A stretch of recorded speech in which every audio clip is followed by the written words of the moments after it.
Whoops, what happened? Yes, hello, hello, hello.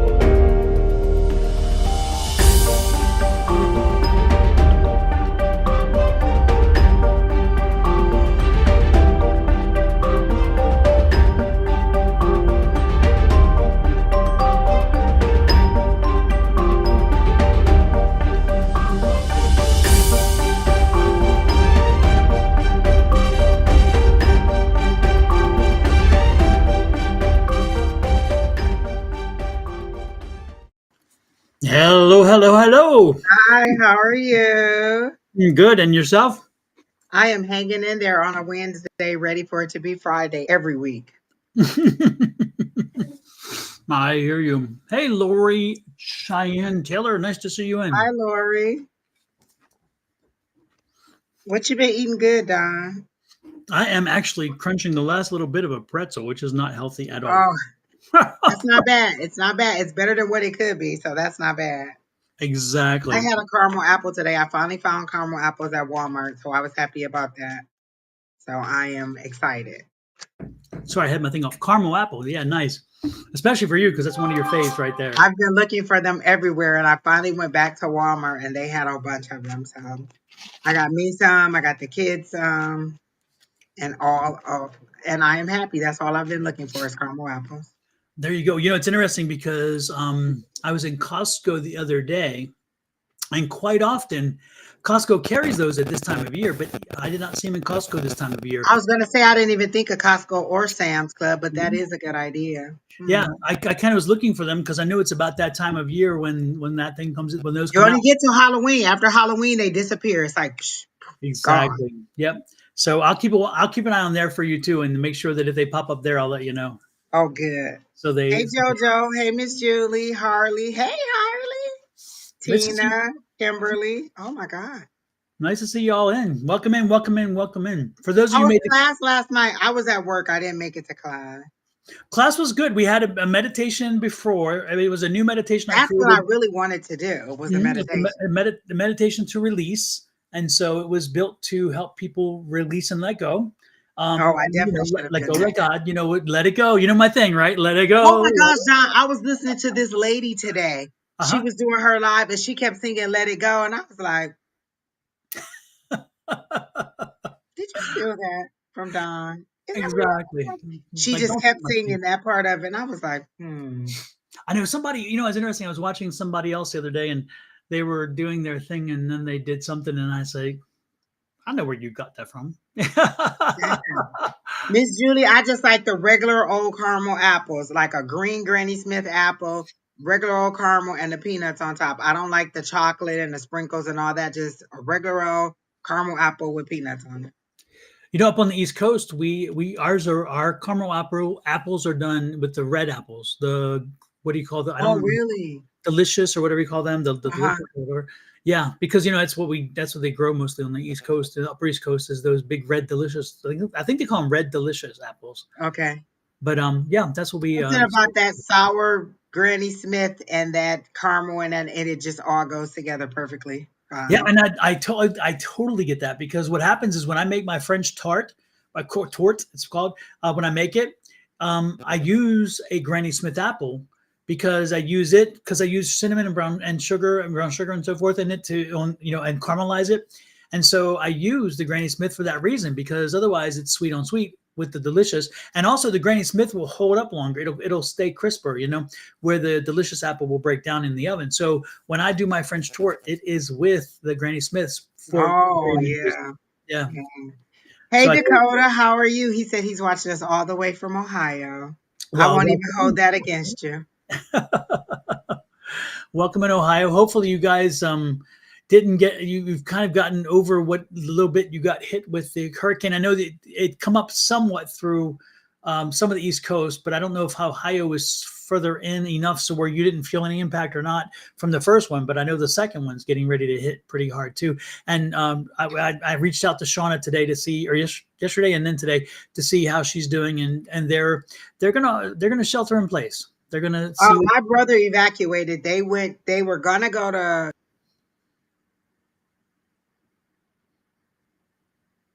either North or South Carolina, but their Airbnb got canceled weeks before. But he said where they were going was still pretty far enough along that they weren't affected.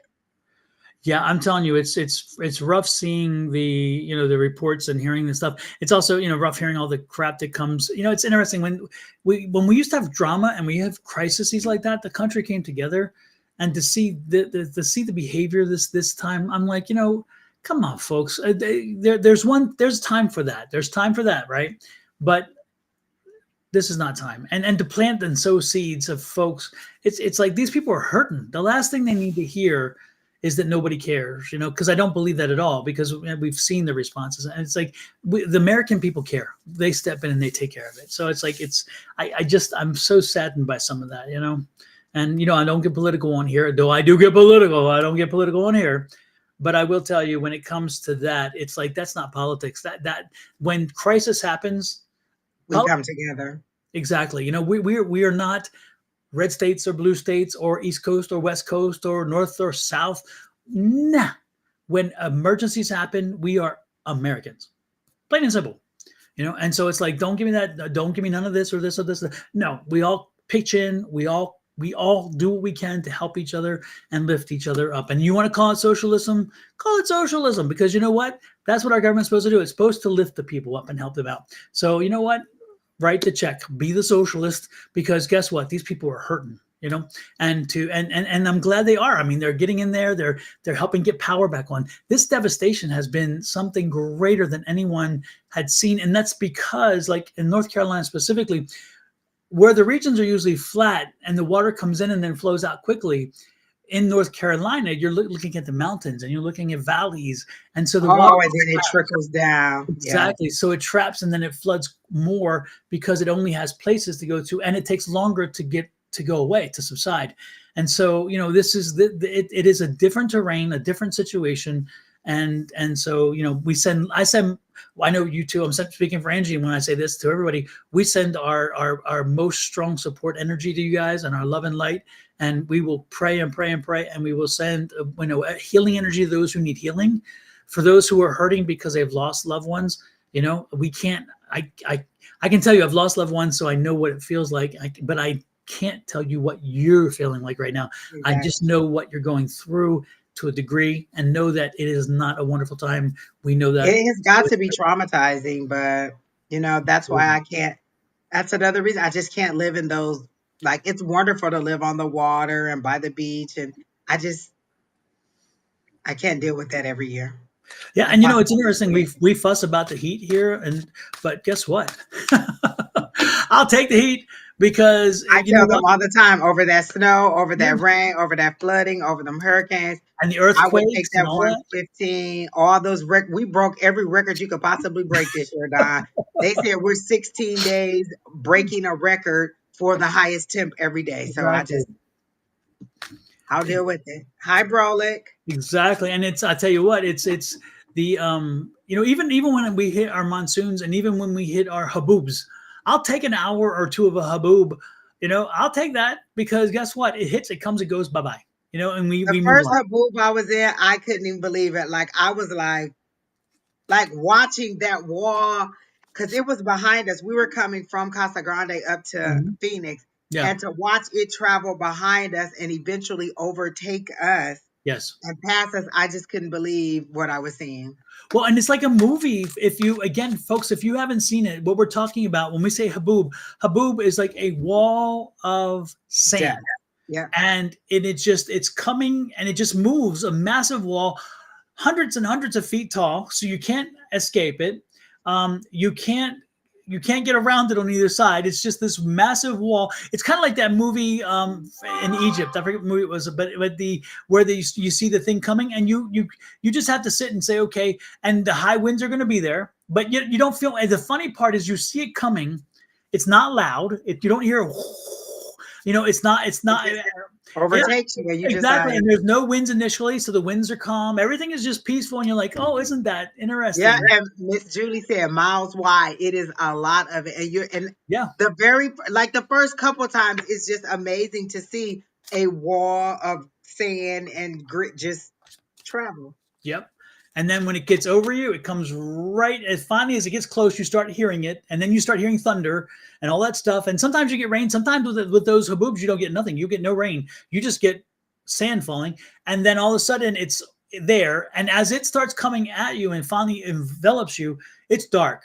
It is dark. And because And you then it cannot, travels right on past you. yep. And then you just stand there and wait, and all of a sudden it's gone. And if you're in a car, they say turn off the engine because you don't want to suck that stuff up into your radiator or anywhere else. So you turn it off and you just kind of wait. And the car sometimes shakes because of the wind, but it doesn't. You're not going to be flipped over. It's not one of those things. And then, of course, if you have a swimming pool, you've had a haboob hit because you'll see a layer of grit on the bottom of your pool, which does not make your filter people happy because they're going to have to come out and clean your filters because of My the friends, one of my coworkers' husbands, that's what he did. He maintenance pools, and yeah. he would be busy Yep. during monsoon season. Yep. So but we have maybe one, and again, we don't even get one every year, but we may get one, or even maybe a second one from time to time. But it happens quickly. It's gone, and the damage is gone. The winds can be strong. We do have strong Yeah. winds, but you know what? You get strong winds everywhere. So again, I'll take the heat because I don't have to shovel snow. I don't have to deal with water coming at me in ways I that tell them least around me. amount of natural disasters, Don. The Yeah. least amount of natural disasters. Yeah, I remember I came from Angie. You know this. I came from Houston, and Houston every year, at least one, if not two, hurricanes come our way, and it's like, okay, what are we gonna get this year? And of course, I was a homeowner. I owned rental properties, and every year I wondered, is this going to be a year that's going to wipe out a few more houses and just cause a financial crisis? It's like what it is. I'm so glad I am not dependent upon that anymore. I don't have to worry. I do worry for my people and people, all the people that are out there that we know very well. I worry about them, but it is nice to not have to worry about my financial success or failure based on Mother Nature's desire to kick my ass. Haboobs. She tried to spell haboob. Hardy tried to spell it. Ain't it Haboo? Haboob. Somewhat. Haboob or something OB. like that. Yeah, Habu. Haboob. Habu. It's really just a dust storm.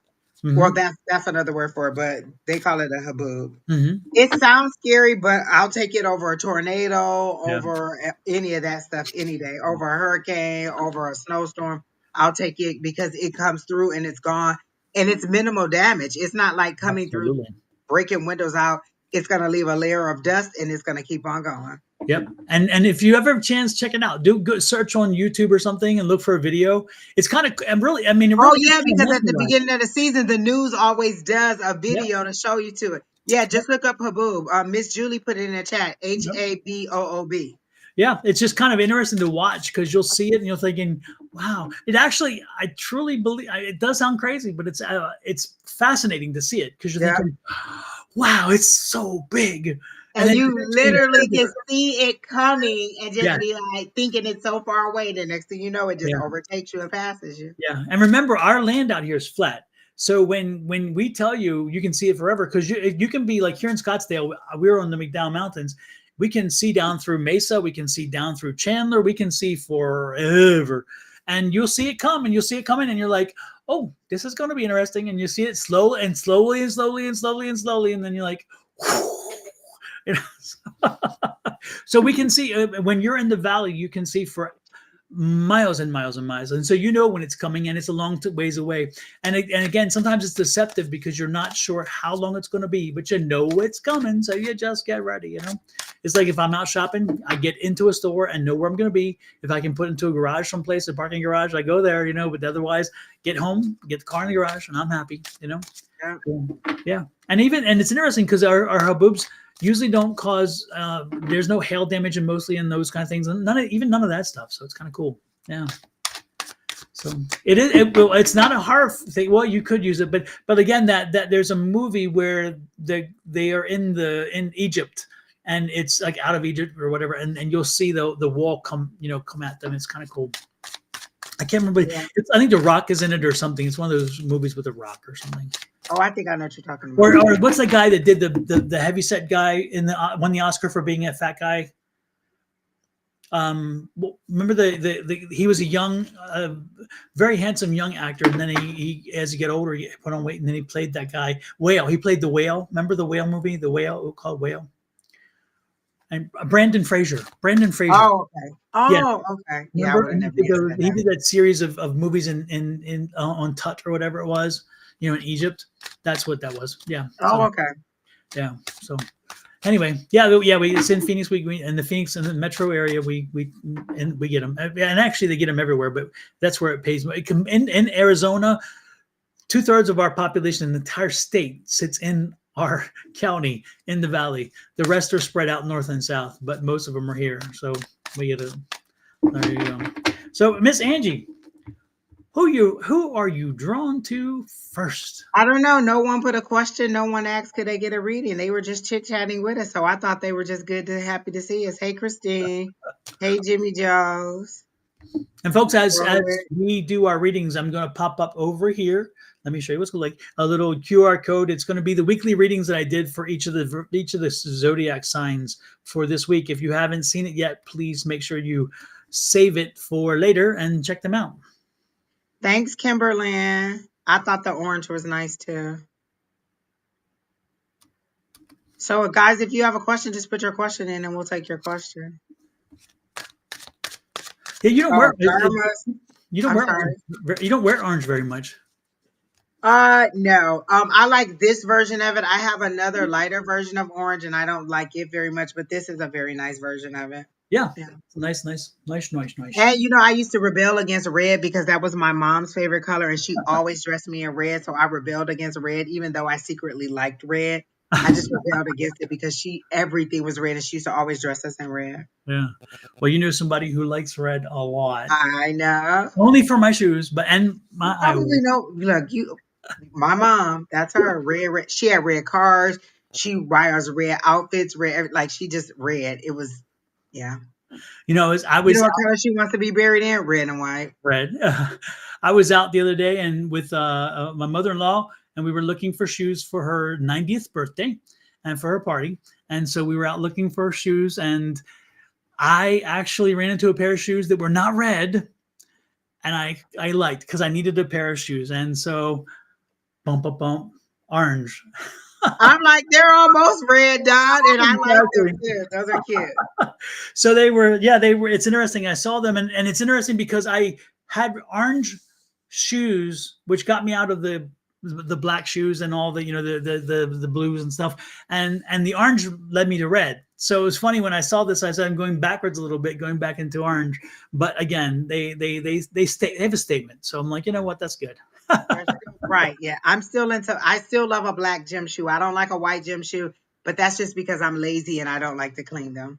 Oh yes, the white and white tennis shoes are hard because the scrapes that black marks that you get on them. I don't know if it's rubber or what, but once it's on, it's hard to get off. Miss Julie said, "Do you really need more shoes?" I probably don't need more shoes, but that is not going to stop me from pressing at the cart. Yeah, and actually I got rid of my reds that were getting worn out in replacement because that's what I needed. So I didn't need them myself. So, and if I didn't need them, I'd be lying anyway. So I wanted them. How's that? But no, I didn't. If you guys ask for a love reading, I'm just going to give you a general reading because you know that I don't do love. Miss Bonnie does that. She did that this morning. So if you ask for a love question, I'm just going to give you a general. Hey, Quinn. Garma had a question. Oh no, I don't tell you what anybody else thinks of you in a connection for love, because I don't have their permission to read their energy. I only have your permission, so I don't tell you what other people think of you. It's kind of like an invasion of their privacy for me. I know other readers do it, but it's an invasion of their privacy for me because I don't have their permission to do it. So if you want to rephrase your question, Garmia, is it Garmia or Garma? I can give you another question, or I can do a general. Mm-hmm. And then after that, we're going to be drawn to Kathleen. I'm drawn to Kathleen as well. So Kathleen, if you have a question, let me know. Okay. Oh, she said general. Both of them said general. Good. So let's start with Garmina, Are Garmia, we pronouncing your name right, Gurmi? Garima. Can you tell us phonetically or break it down a little bit so we can say it correctly?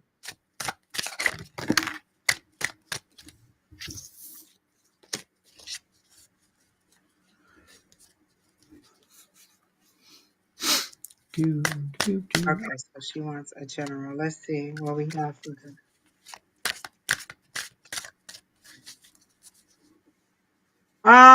That's funny because immediately when I tap into your energy, I get a mothering energy, like a Queen of Wands energy, someone mothering you and saying, you know the reason or you knew better. Like somebody is scolding you for doing something that you knew that you shouldn't have done. So I don't know if this is like your higher power or your guides telling you you knew better, but the first thing I got was like somebody speaking down to you saying you knew better. You knew that wasn't the right thing to do, and so let me see what else they're telling me to do. They're showing me a Two of Cups and they're pulling the Two of Cups apart. So for me, that's some kind of relationship that's being pulled apart or something that is no longer being put together. It doesn't have to be a romantic relationship, but it is um, a closer relationship than just like maybe a coworker or an acquaintance. It's a more close relationship.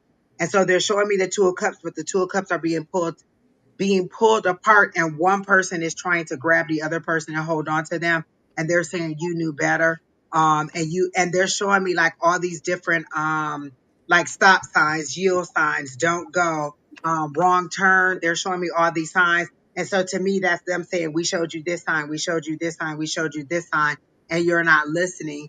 And so they're telling you that it's a no-go. So this may be the relationship question that you asked about anyway, but they're just telling me no. That's how it's being presented to me. So I don't know if that resonates with you, but that's how they're giving it to me. Like two people being pulled apart. You're being chastised by your higher power saying you knew better, and they've showed you all the signs to show you why it wasn't good. Like again, they just keep showing me a stop sign, wrong way, no left turn, stop, don't go, like all and yield, all these signs that they're telling you not to do something, and you're still proceeding through. It's like you're pushing each sign down, but instead of pushing them down, you're being hit upside the head with each sign as you continue to move forward. So that's what I got. Super, super, super, super, super.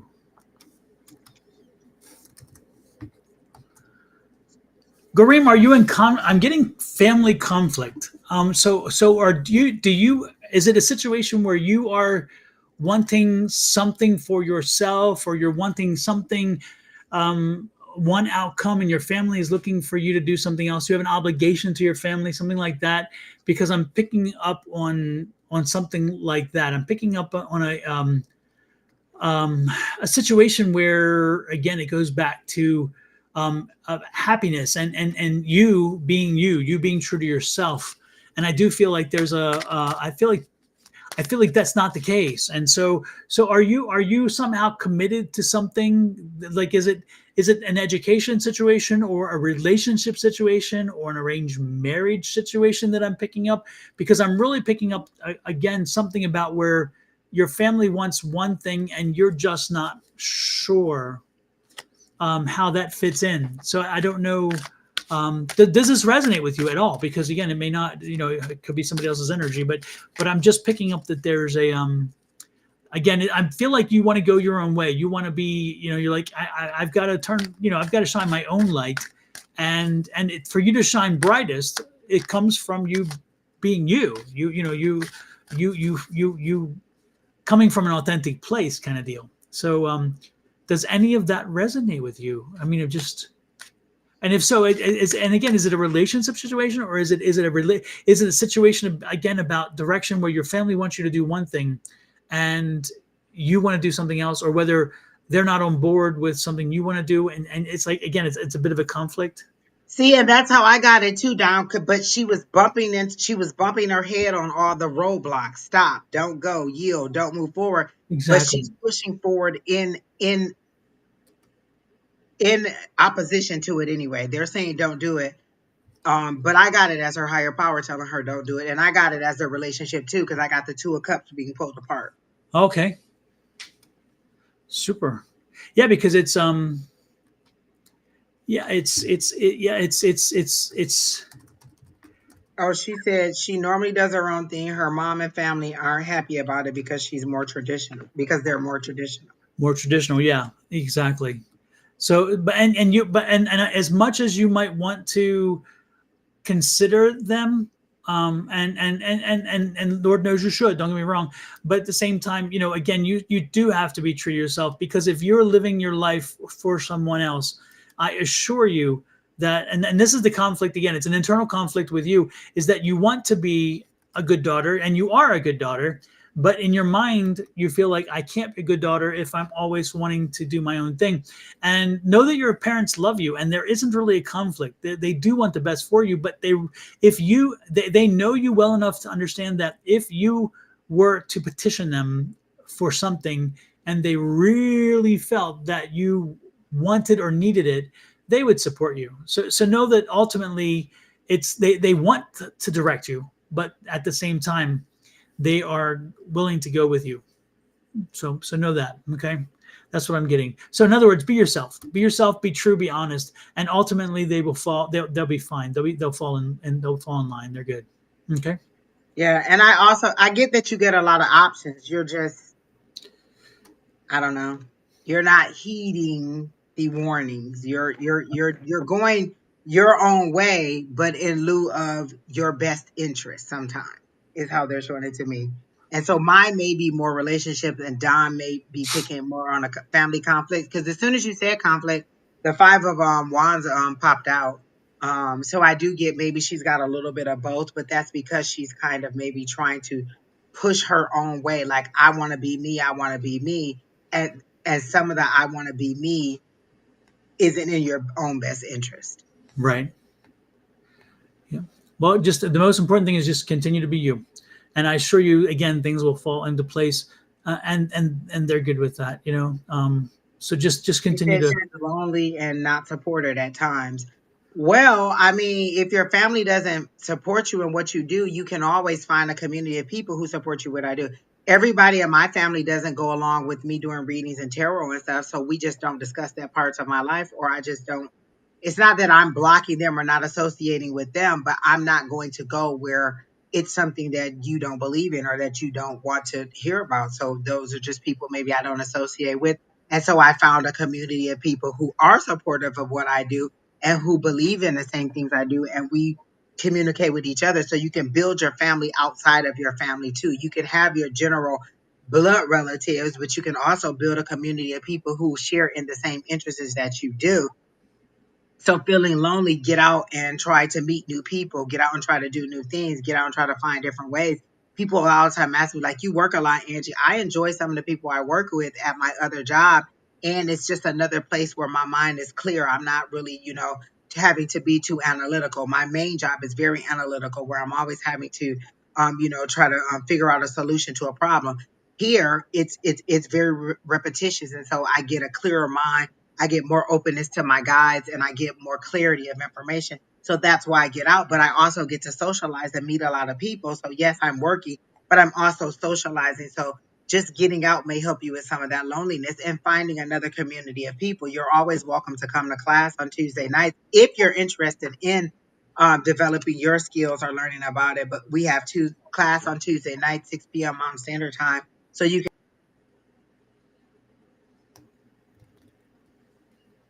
come and join us in on a, chat and be with us. But again, it's in you getting out and finding your own support group or a group of people who are interested in the things that you do. Exactly. Exactly. Well, hopefully it helps you, young lady. Again, just own your power, be in your power, and speak truth. And the reality is your family is going to support you. So know that you are loved. That's the important thing. Okay. And if she says she's thinking about moving to New York and LA. Those are two very extreme sides of the country.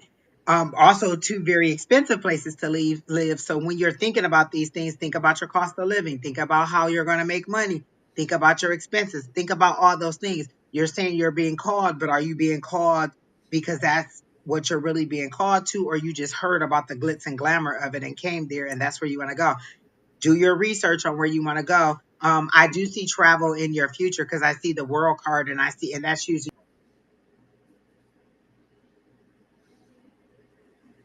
you transitioning 20s to your 30s or your 30s to your 40s because I feel like you're transitioning from one like generational thing to the next thing. So you're going through um to the new you, but it's a more mature you, and you just haven't decided how to let go of that more innocent, less mature you and to develop into the new womanly or adult version of you. Okay. Well, I mean, those are both good opportunities to find jobs, but again, they are expensive. So know what you're doing if that's where you want to go. Exactly. All right. The next person I think you said was Kathleen Dunn. Uh huh. What was her question? Oh, she said general too. Kathleen. What was it? Kathleen? What? Let me pull. She was just up here. Let me go back here.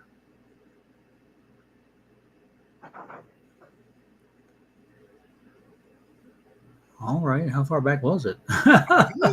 They were right next to each other. Kathleen Yeah. and I think it's Garima.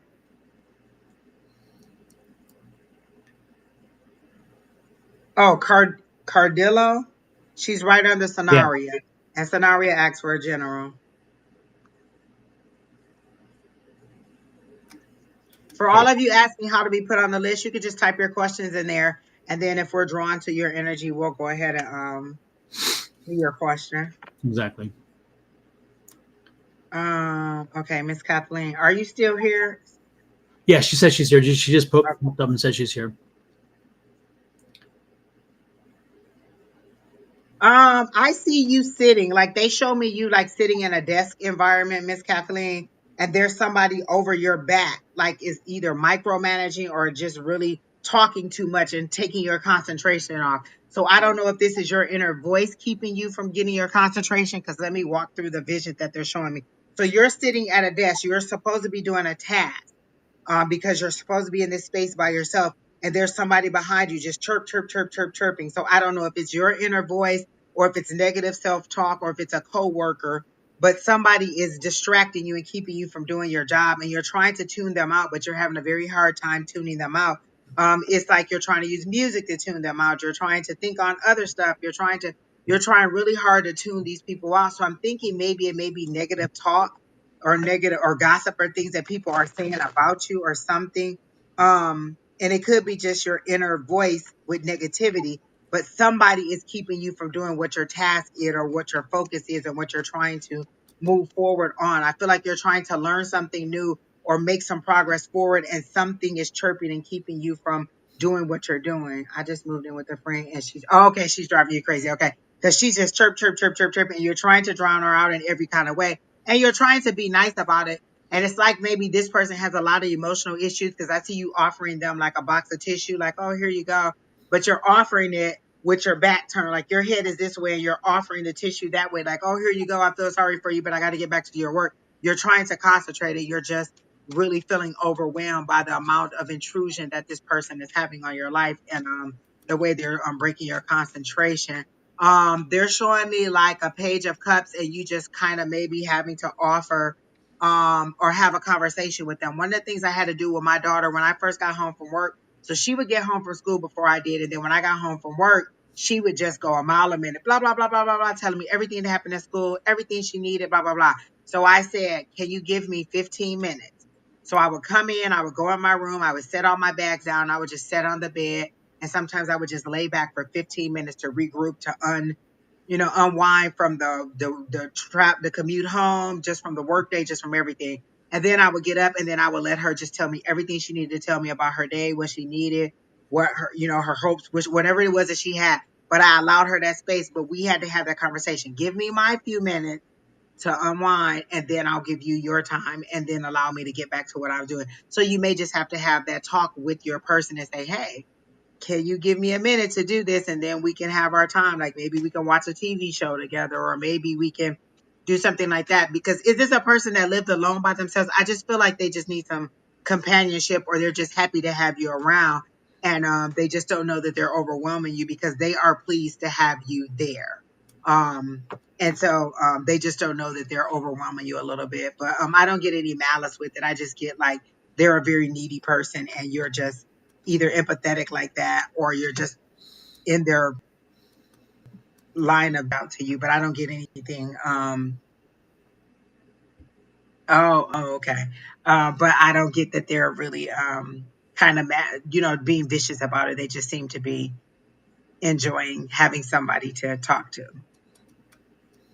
Are you saving money? Because they show me money, like they show me like if you have money, like if you're trying to reach a certain goal, like they show me amount going up and then it goes back down a little bit, then it goes up. So like maybe you're building, and then something happens and then you have to use some of it and you're building up again. So it's kind of like they're showing me money that you're trying to save for a specific purpose.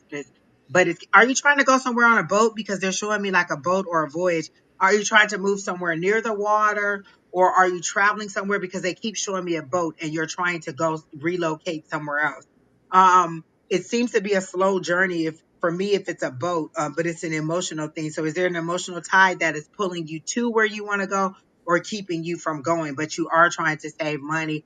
And they're saying just be a little bit more disciplined. And they show me you just kind of crossing things off like, okay, nope, no more of that, no more of that, no more of that, and just being a little bit more mindful of where your money is going. And then also maybe looking into like holiday employment or something that'll bring in a little bit more cash for you if possible, so you can save a little bit faster. But you are being motivated by your uncomfortability in this situation. And sometimes your higher power has to make you uncomfortable in order to make you move. So your uncomfortability is making you kind of want to reach your goals a little bit more.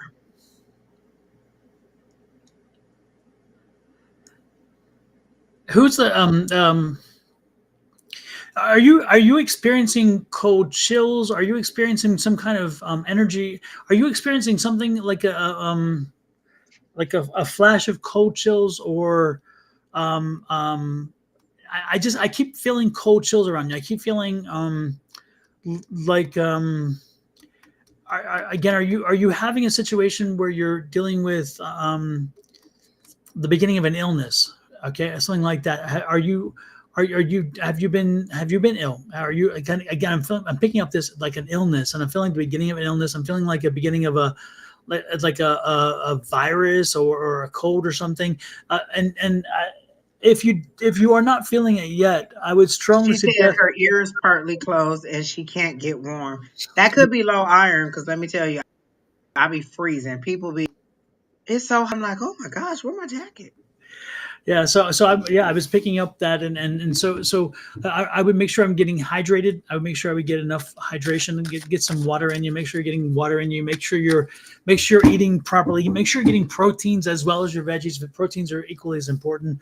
A lot of people think that it's interesting how we kind of I don't know. Anyway, the point is just make sure that you're taking care of yourself because, again, you don't want this to be worse than it is. You can get through this. This can be gone quickly, but don't let it. And I was given that information to ensure that you're on top of it. That's the point. Okay, so just make sure that you're on top of it. Don, Um, I have to say that the moringa is really like I'm really enjoying it. I went and got another bottle of it mhm. because I remember like it used to give me good energy and stuff like that. But I don't know if I had told you I had been experiencing frozen shoulder. Like all of a sudden my shoulder was just very very sore and I had very little mobility in either of my arms. Like I couldn't reach behind my back at all with either of my arms. So I started back taking the moringa because Bonnie had told me that a while ago, her one of her dogs had an issue with walking, so she started giving her dog the moringa, Uh-huh. and within a week or so they could walk. And I would like to, and I can say that the tension and the tightness in my shoulders and everything have kind of loosened up a bit. So I do think it has been helping me in my situation where I had been doing like I had X-rays, I had been doing like weights, and my niece does she's going to physical therapy school and she had given me all these little exercises and stuff to do, and none of that stuff seemed to be working. I couldn't even lay on either of my shoulders. I just literally had to lay on my bed like a Oh, corpse, geez. just on my back. And Yeah. so finally now I can lay on my shoulder. It doesn't throb so much.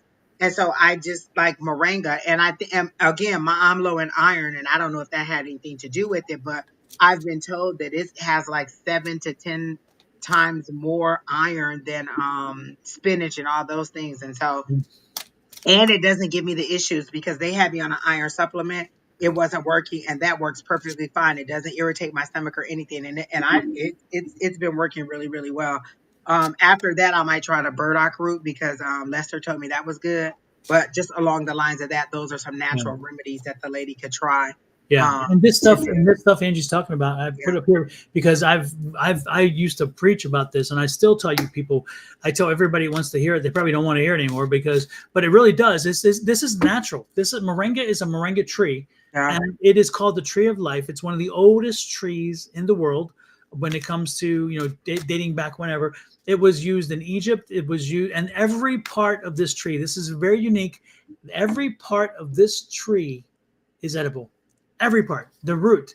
And this is not common. Most trees you cannot do that to. But this, the root, the bark, the leaves, every bit of this is beneficial in different ways. But they call it the tree of life because it touches so many parts of our lives. And when you take this, usually what this kind of pill is the leaves are dried and then crumbled and then put into tablets, and yeah. so it helps for energy and it boosts energy. And I And always get the one that's 100%. Like, look, oh you yeah, can see the label on, at least I know on Amazon, you can see the label and it'll tell you what other ingredients in there. And right, I get only that. So it's right. usually just the moringa and then like the vegetarian, the vegan capsule is the Hmm. only two ingredients that I see in there. I don't get anything else and it works perfectly fine. Yep. And again, Yep. I do love it. It gives me energy. Yep. I feel more alert. Again, it's helping with the mobility of my arms and things like that. So, and the range of motion. So, you might want to try it. Yeah, and this is Although I'm not diagnosing. yeah, this is an Amazon link here. This is an Yeah. Amazon link here, and it's interesting because Janet, a friend of ours, a mutual friend of ours, me and both Angie and myself, she's the one that turned us onto it because her father used to grow this, and then he would put it in capsules and sell it. And so she would often like, hey, she'd bring it to us for class for free, and she's like, here, take these because she knew I loved it and it worked so wonderfully. But she's the one that told me about it initially because I told her I'm just tired Yeah. and I'm listless. And she's like, I've got the answer. And she brought these, and heck yeah. And you can get the powder, you can get the leaves, you can get it all on Yep, Amazon, but make sure it's 100% just that and not a whole bunch of preservatives. I always try to exactly. get 100%. And again, it has helped me. Like I felt their effects in like a week or so. Like Yep. it really does help me out. And again, the range of motion in my arms is getting better and better. Like I couldn't even reach behind my back at all with my right arm, and now I am able to kind of get mid back. So it is helping a lot. And it could just be like the iron and all the other supplements in there that I need. But and then I don't know if any of you knew about Dr. Sebi or Sabi. He talked about it a lot, and he also talked about burdock root, and he was very much into like plants and roots and vegetables and things like that, with helping you maintain a healthy diet. So that was another thing that he talked about. Super, super. So who are you next drawn to, Angie? There was somebody else who asked, Brolic asked for a general, I do believe. And then there Okay. was one other person who I know we've seen before, but they kept saying, how do I get on the list? And it was, Dre 00723. How may I be included on the list? I told them to put their question in, but I don't see a question. Mhm. So you want to start with Brolic? Yeah, that's fine. And Okay. then okay, yeah, put your question in there, Dre 007, and you'll be after Brolic. Hmm. Oh, I do the mushroom coffee too. I just bought 4 bags of the Rise mushroom coffee from someone who had a subscription and then they didn't want it anymore, but they never stopped the subscription, so they sold it to me, and I got mushroom coffee, and I do like it. I do feel the difference. You do feel the difference in your gut. Yep. And as Angie's going to connect with the energies, I want to remind folks, if you have not seen this, I have a guided meditation. This is the link to it to go to YouTube, and it is guided meditation to walk you through going to a safe space and then meeting your loved ones who've crossed over. It's a great meditation. It's going to take you about a half hour. It's about 29 minutes and some seconds long. It will, but it walks you through the whole process. You may have to listen to it on more than one occasion before you are completely successful. But you may want to again make a note of this because If you're looking to meet a loved one or have a conversation with one of your loved ones that crossed over, this will do it. If you are not successful on the first try, because again, you have to get it comfortable and safe and feel totally comfortable to give in to yourself and to let yourself be free. It could take 2 or 3 times. If you have to repeat it, don't repeat it the same day. Wait a day or two more and then repeat it. And don't be again. And then once you start doing this and you are Don't successful, do it again. Your mic went out there. or like if you Sorry, do it when your you're mic went out, drifting Angie. off, your subconscious now. Yeah. Mm-hmm. Okay. Don't be like if you do it just before you go to sleep. Don't. It's okay if you fall asleep because subconsciously you're still doing it. So until you get used to being awake and doing it, just it gives you that level of calmness where you can fall asleep. Yeah. And I'm actually I take it as a compliment when somebody says they fell asleep on my meditation. That means my meditation helped you relax. And because you needed the sleep more than you needed the communication. So I always take that as a compliment when it happens, when somebody says it, because again, your body tells you what you need. And sometimes you just can't get the peace and tranquility until you get something like this. And then there's one more meditation as Angie's connecting to, and this is to meet your gatekeeper. So if you haven't met your gatekeeper yet, your gatekeeper keeps the spirits in and out. And so the gatekeeper is somebody you may want to meet to and have a conversation. This one will do it. And then, of course, I have one for meeting your spirit guides, which you've all already seen before. I'll pop it up a little later. So what you got, Angie? For Brolic, I got a very vivid image. So they showed me a boat. So like you're on a big giant boat, but it's like the power is out on the boat. And so there's a little rescue boat. So I kept hearing big fish going to a smaller pond. It's like you took a leap into something that was overwhelming, that was too big for you. And so they're asking you to jump back into a smaller boat. But what you don't realize is that this is a rescue boat. You're thinking that the boat you're on is fine, but your higher power can see down the line you're going to get into trouble. And this is a sinking ship. I just keep hearing sinking ship, sinking ship. And they just show me holes being poked in it. So I don't know if your company is going out of business or you're headed for some kind of calamity, but they're sending a boat to rescue you. So they're saying, take the leap. You're supposed to jump out of the big boat into the smaller boat, and then that boat's going to take you ashore, and it's paradise on land. Like you're out on the water. For me, water is emotion. It's nighttime. So this is a secret emotion, or this is something you don't want people to know about, but it's an emotional situation that you're going through. And they're saying, get out of that big boat and get into a smaller boat.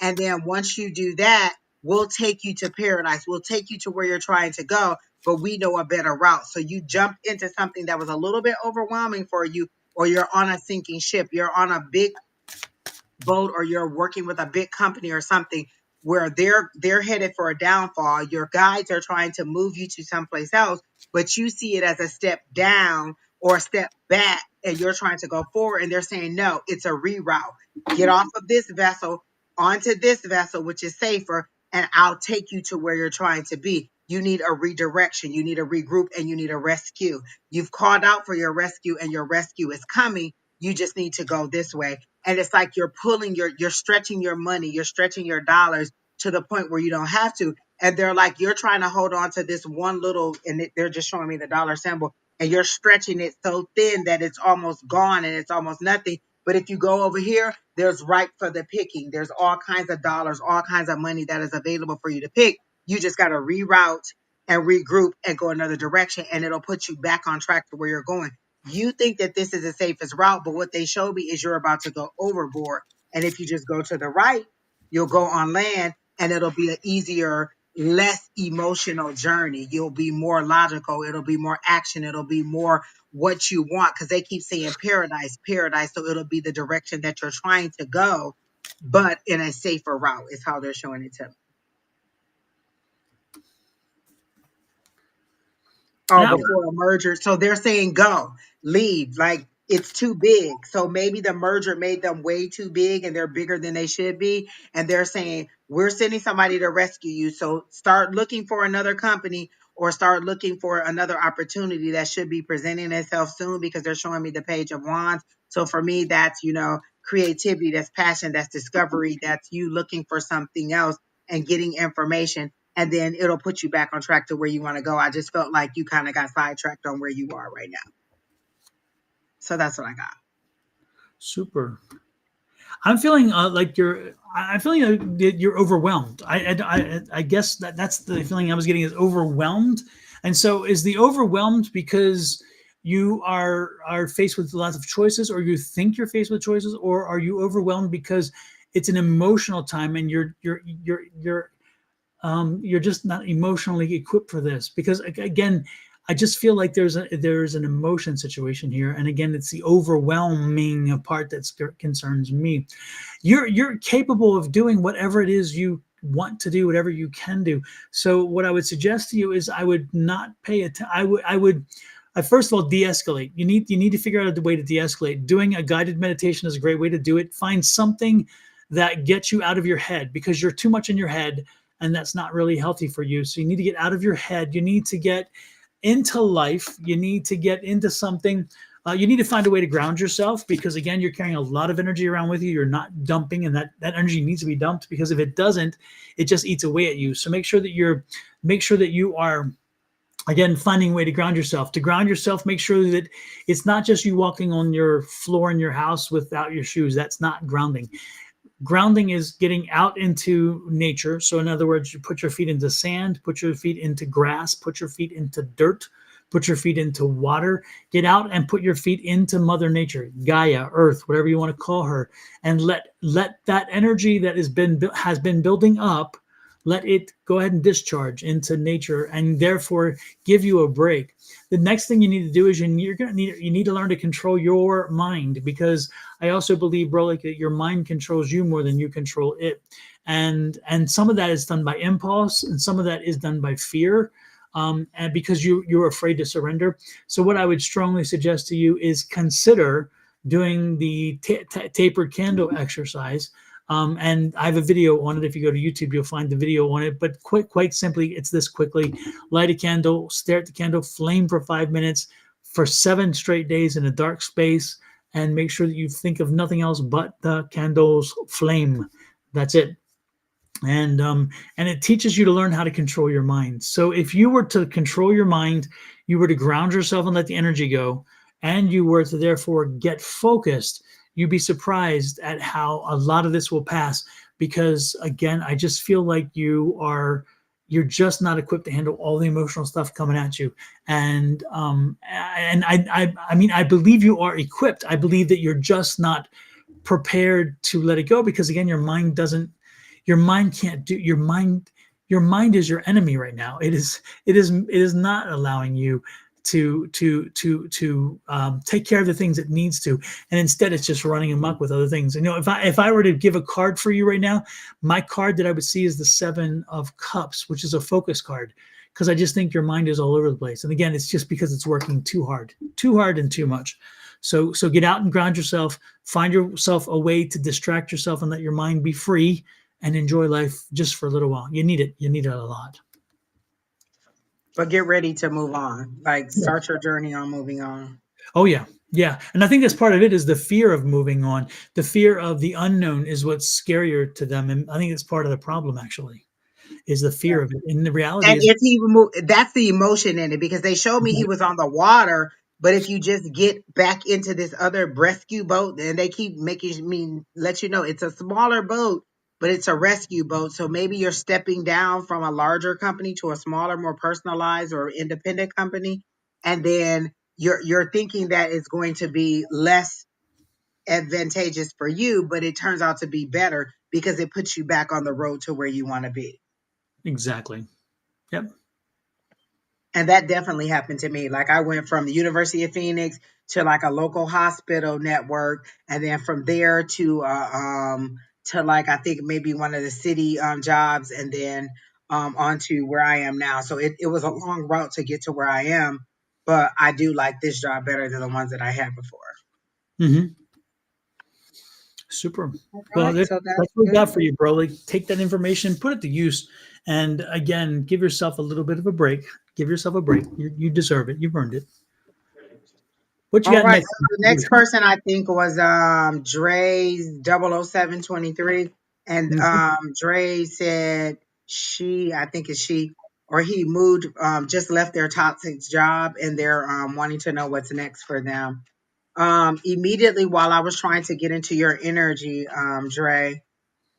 Is it Drea? Yes, I left my toxic job and they want to know what's next. They just put their comment at the top. Oh, there you go. I got okay. So you said you left your job. They showed me, okay, so they showed me like a flying, like a whole bunch of flying discs, like a flying saucer. And you waited, like this opportunity came around, but it came around so quickly you weren't ready for it, so you couldn't jump onto that disc to get away, to get to where you needed to be. But they're showing me that another opportunity is coming around and it'll be slower and you have to be ready to move on and be ready to take this opportunity for you. It seems to be something new. Are you completely leaving the career that you were in or looking for something totally different than what you were doing? Because they're making it seem like, oh, you were on this one and it was this color and now we're putting you on this one, which is a different color. So for me, that's a whole different field of study that you're going to, but this one is pulsating, it's blinking, it's red for power, because for me that means, hey, pay attention, pay attention, pay attention. And they want you to jump onto this one, and this is the one where you're supposed to be. So whatever the new career is that you want to do, it branches out into many different roads. So it's kind of like if you're going into the medical field, you could be a doctor, you could be a nurse, you could be a respiratory therapist, you could be like a front office person, you could be a back office person. There's so many different avenues that you can do. And so they're showing me that your next opportunity will give you even more opportunities and you can kind of filter through and see what you like, but you have to be ready for this opportunity and don't be afraid to do what you've done for so long. For the other job that you were doing, I keep seeing 15. Was it 15 months or 15 years or what is it? 15? It's something that you've been doing for quite a while and you're kind of used to doing it. And they're saying now it's time to change. It's time to do what you really are interested in doing, not just something that pays the bill. So whatever you were doing before doesn't seem like it was something that you really enjoy, but it paid the bills. And what you're looking at now is something that will pay the bills and will provide you different opportunities where you can explore and be like, oh, I never even thought of doing this. I never even thought of doing that. There's just a lot of other things. And it'll give you more freedom because they show me you kind of skateboarding. And skateboarding to me is like a leisurely opportunity. And it's kind of you in the sunshine, just kind of out hanging out with friends and having a good time. Are you somewhere that's 7 months? That's how long you were at your other job? What is the 15 then? They keep showing me 15. So I don't know what the 15 is. Is that how much more you want? But the number 15, is there something about 10-15? Do you have an interview coming up on October 15? Because now they're showing me 10-15. So that's how they're showing it to me. Maybe you have an interview that'll be coming up and I see it for 10-15 now because they were just showing me 15. Now they're showing me 10-15. Hey, Miss Shauna. So I hope that that is what maybe you're applying. So maybe 10-15 is when you'll have the interview. And they do show me you kind of like in business attire and being a little bit nervous, but they're saying just go ahead. You'll learn a lot. You'll enjoy what you're doing and you'll meet a lot of people. Are you trying to get a new circle of friends or like a professional group of friends? Like, I feel like you're, again, rising from one stage of maturity in your life to some other stage of maturity. Like you're going from your 20s to your 30s to your 40s. Like there's a pivotal change in in your growth into adulthood, and you're looking for a new group of friends to hang out with, and so this will provide you a more professional group of friends who also kind of drive you and give you something to strive for, because when you're no longer the smartest person or the most successful person in the room, you're trying to make it up to where the other person is. And so I feel like this will give you another group of people with better interests or different interests and something else to explore, and so it'll give you better opportunities. So for me, 2025 starts with a bang. There's like a big bang or a big explosion, but it's a good celebration. Like the firecrackers go, and it just ends up being a whole bunch of dollar signs, and the word money is showing for me. So the beginning of 2025 is going to be a great year for you financially, as far as if you're ready for the opportunities that come along. They're showing you have to be ready. Is your resume ready? Is your clothing ready? Like, are you ready for the next level of career focus that you're heading into or that you're desiring? So that's how they're showing it to me. Super, super, super. Did Shauna say she was okay? Is that what she said? Oh, I just want to let everyone know that we are safe. Great, Shauna. It's great to hear that. Thank you. Good to hear that. Absolutely. We're just asking about, we're talking about you earlier, actually. Let's see. If you work more, that breakup won't even be so heavy for you. Like you said, you're healing from a breakup, but the one thing you do is find other things to focus on instead of the breakup. Like I understand that you're going through it, but find other things to dwell on aside from the breakup, so you don't go back to that situation. Exactly.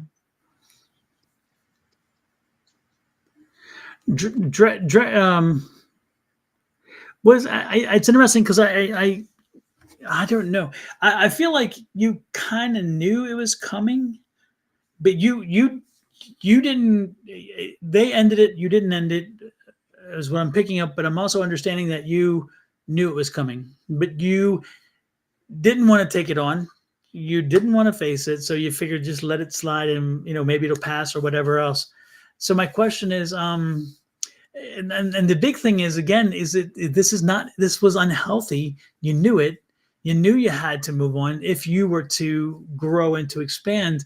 And when I as I'm picking up the energy, I think this is really a good thing for you. I think this is much needed. And it's like and let me give you this is how this is what I'm picking up for you. This is what I'll let Valerie Bertinelli tell you the story, because this is how I'm picking up for you. Healing journey. About 2 years ago, my life was like really unmanageable, and I got shut. You know how the universe or God kind of like taps you on the shoulder, you don't listen, kind of gives you a little push, you don't listen, shoves you to your knees, you still don't listen. I got shoved on my ass, and so I needed to really change the way I was living. And that's what I'm picking up here. I believe that you. I'm not saying you're not strong, okay? So I'm not trying to imply you're not a strong person, but I believe that you knew you needed this to happen, but you couldn't find the timing for it. You didn't want to. It's like again, it was having what is comfortable or is known was easier than the unknown, which you feared. And so you were okay with just being okay. And the spirit kept telling you, you gotta move on. There's something more for you out there. There's better out there. There is a different kind of life out there for you. You don't have to live this way. And you kind of went, oh yeah, I'll get to it, but I don't want to. I don't want to, because again, you felt safe in the sense that this is what you know. And you'd rather go with what you know and then deal with this later. And I think so. So I'm not judging you, but what I'm thinking is that the spirit came and said, guess what? We've given you enough warnings. so so now's the time for us to give you the push you needed, the shove, the hit by the 2x4. And so accept the fact that again, that this was a necessary. It was a necessary. And now that the necessary came into your life, you can now move forward. Like Angie said, don't look back. Do not look back. There's nothing back there that is beneficial in the long term. Now, the memories are wonderful, and you'll have those. You have the experiences, but don't go backwards. Don't go backwards. Okay. You have to keep moving forward. And more importantly, know that everything that came to you was a lesson and part of the growth. And so take it as a lesson and appreciate it. Don't regret, but at the same time, don't also idealize it and make it much better than it really was. Because if you're not careful, that's the energy I'm picking up too, is that you'll go to a point where you're like, oh well, if he ever wants to come back, I guess it really wasn't as bad as this or whatever. No, it was. And so let it go. Let it go. There you go. Let it go. Let it go. Exactly, Don. Exactly. Yes, and just know that this was yet another door to close, and when one door closes, another one opens, and know that what's in front of you is going to be far better for you. I promise. I really do. I sense everything in my fiber, every fiber in my being tells me that what's in front of you is far better than what was behind you. Okay. Um, Dre keeps saying, I'll find another job. 1015 is a very significant thing. Also, tomorrow is a 1010 portal. So set your intentions for what you want. Tomorrow is the 1010 portal. There's probably meditations online. There's probably all kinds of people doing kind of like activations and stuff. Tomorrow is the 1010 portal. Decide what you want to pull out of that portal for your own benefit, for your own manifestation. but I feel like 10-15, you'll have a good job, or you'll have an interview. So mark that 10-10, and then come back next Wednesday and let us know if it actually worked out that way. Because 10-15, I don't know what day that is. Let me look. 10-15 is that like a Tuesday? 10-15 is Tuesday. So when we come back on the 16th on a Wednesday, come and tell us that you had an interview, because I do feel like that's what that 15 is, and that's what they're showing me. And it'll be a good opportunity. Again, go in knowing what you want, how much money you want to make, what hours you want to make, what you want your schedule to look like. Do you want to work as a part of a team? Do you want to work solo on a project? Know what you want and go in with that. Don't be too rigid where you're not flexible, but at least know your baseline as to what you want and what you're looking for. Like if they were to tell me, hey, Angie, we want you to manage this team. No, I don't want to manage a team, but I am okay managing a process, like a project. Oh, we got to get this done. Boom, boom, boom. I will manage the steps in the process or the project, but I don't want to manage people because I don't want to deal with your emotional. Oh, I can't make it. I got a flat tire. My kid's sick. My blah, blah, blah. And all those things are important. I just don't want to be the person that has to navigate them for you. Exactly. And then so Alexa Ann is in here, and so is Lori Nicole that we dealt with last week. And so I'm getting two images that are fighting me, so I have to get both of them out really quick. For Nicole, as soon as you came in and said, hey guys, or love you guys, I got a big heart space or a big pumping of like a big emotional surge in my chest. And it was kind of like you got good news. So did you get good news in your court case, or are you moving in the direction of good news? Because I felt like you got something that warmed your heart and kind of brought you to tears, or something good happened to you this week. That's what I got for Nicole. And then for Alexa Ann, they showed me you have on like mud, like I heard you're getting out of the mud and ruck, and you're spraying off your mud off your shoes. So whatever calamity or whatever tough situation you're in, you're kind of rinsing off your boots, you're taking off your rain gear, which is all of like your battle gear, or your protective gear. You're taking that off and you're ready to move a little bit lighter and stronger. And I see the sun shining down on you, and you facing the ray of the sun. So for me, that's sunflowers. Sunflowers always face the sun. So what I'm getting is that you're moving in the right direction. Like you finally have made some kind of headway on whatever your calamity was or whatever situation. I think you're the one who had the fire, but I did see that you were like rinsing off your boot. Okay, you got good news too, Alexa Ann. Okay, cool. Oh, you made a man. Well, you told us about Cayenne last week, Nicole, and you told us that was your attorney, not that he was like, if I'm not mistaken, wasn't Cayenne the attorney, not the lover?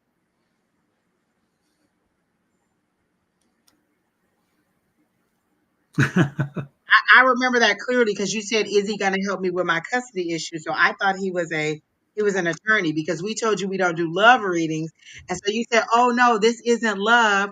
This has to do with my court case." You tried to get me. That's why I didn't do a reading on him last week, because I knew. But again, I felt good news for both of you. Oh, you got good news from attorney too? Well, good. Look, why are your stories overlapping, but in a different way? Hey, when you can take it when you can get it, right? All right, so there you go. But both of you, I felt like there was good news, and I feel like there was joy. Like both of you felt joy. And Alexa Ann, I heard keep powering through. Like the more you power through, the more of your battle gear you get to remove, and eventually you're just kind of you, and just like a cute little sundress with the shine brightly on you, and your hair blowing in the wind, and you're just enjoying your new space. Did you relocate far away from where you used to be? Like I feel, if you haven't, I feel like you're kind of in a whole new area, and you're exploring and getting to see your whole new area. And it feels like you went from like a very moist area, or a very maybe humid or area that gets like all four seasons, to one that's a little bit more drier. Is that what you were trying to do? Like were you moving from one season to another season, or an area?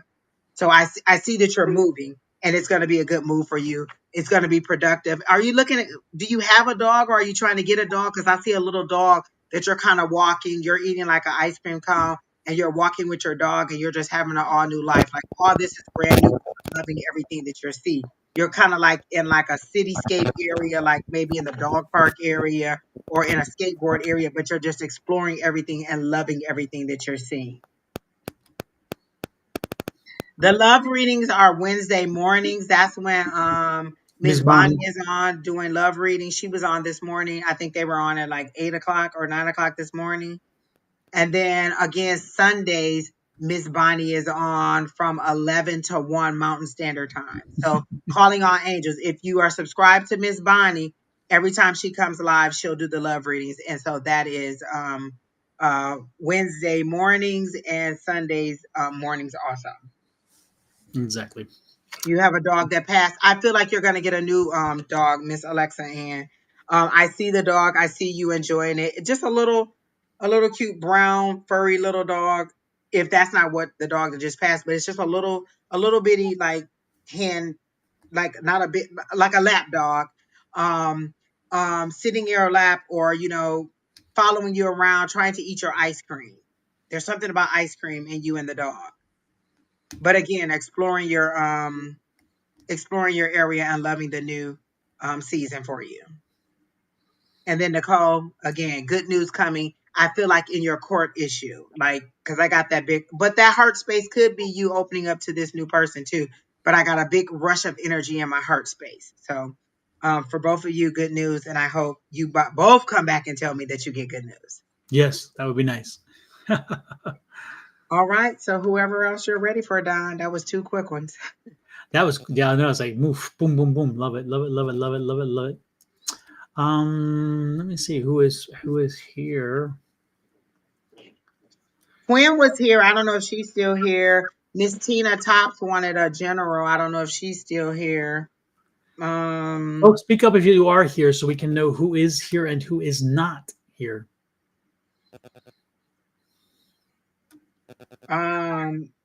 The consultant. We're fine. How are you?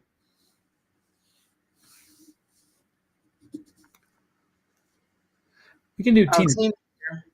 Tina, did Oh, you want? Lori is here too. So it's Lori and Tina. Let us know if you want general or specific. Christina's here too. Oh gosh, not everybody's saying hi. Initially Tina said general. That was her. I remember that was her first thing that she said. And Jimmy Johns. Is it Jimmy Josh? That says general also.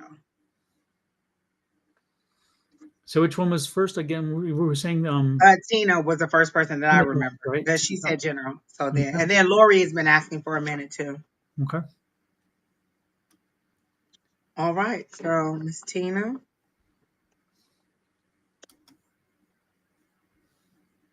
I don't know that I have anything for Miss Tina, or anything new. I'll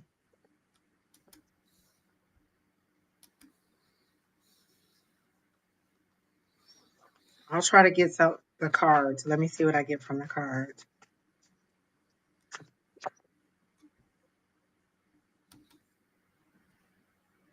Miss Tina, are you writing a book or are you just reading a lot? Because they show me a book and they show me you in a book. So are you writing a book or are you just reading a lot? And I got the King of Swords. So whatever you're writing, like it seems to be procedurally or step by step something that you're doing because I got the King of Swords for you. And for me, the King of Swords is usually a logical person, somebody that's a thinker, somebody that's ambitious, somebody who is very good at making decisions. So is that what you're doing? Are you reading a book or are you trying to write a book or write a procedure? You're writing something and it's step by step. It's a logical order, like 1, 2, 3, 4, not like you're kind of just kind of putting your opinion out there. This seems to be fact based, and you're really trying to get the steps down. But there's something that you don't know because I'm getting that moon energy. So there's something that you don't know, but you need to use your intuition. Like you need to feel your way through what feels good. So this is like your cardinal you versus your intuitive you. Like you're fighting the animalistic part of you, which is that intuition, versus that cardinal you, which is that logic. So you seem to be which tarot deck? This is the oh my gosh, what is this deck called? It's the the lady from the craft made it. The black lady from the craft. It's called oh wait, I got the book right here. Haha. It's called True Heart Intuitive Tarot Deck. True Heart. This one. Yeah, that one right there. The one that Don has. It's the True Heart Intuitive Deck. Yep, that's the card that I'm using. Yes. Yes. Okay, so you're reading a lot and you're journaling. Are you trying to write something procedurally, or are you trying to draft something that you're going to give to somebody else to evaluate, or you're going to give to somebody else to use? Because you're either writing policy or procedures, or you're writing a book, but it's very logical what you're doing or what you're reading. This is not you just studying. You may be studying to get the information, but you're also doing it for something that you're going to produce to give to other people to read or to look at. So are you doing something for work or for school where you're procedurally being asked to do something that is maybe outside of your normal job duties, but it's a step up and moving you in the right direction? I see you drafting something. So that's good news for you in that situation. I feel like there's going to be a lot of family visiting, because I'm getting like doors opening and closing and people being at your doors for the holidays. So it seems like you're a big celebrate. You celebrate very big for the holidays. And so there's going to be lots of people visiting, coming in and coming out. But I feel like you're also preparing for another move. I don't know. I think you said you just moved or you want to move, but I feel like you're preparing for another move very soon. And they're showing me something about 2024. So that's now June of 2024. Were you looking at something in June of 2024? Where did you go and look, or what did you go and view in June of 2024? Because you really seem to like whatever it is that you saw, and they're saying you're going to get the opportunity to go there, but it was from June of 2024 that they're showing me. So whatever you saw or whatever you looked at, but it has to do with relocating and moving. Just be prepared to go ahead and make that move. I think the last time I talked to you, I got moving also. And if you're not doing something for work yet, then the opportunity is going to come where they're going to ask you maybe to like draft your procedures or draft your statement of work or whatever you do. But somebody's going to ask you to write something, and it's going to have to be step by step procedurally about what you do. So that's what I got from Miss Tina. Okay.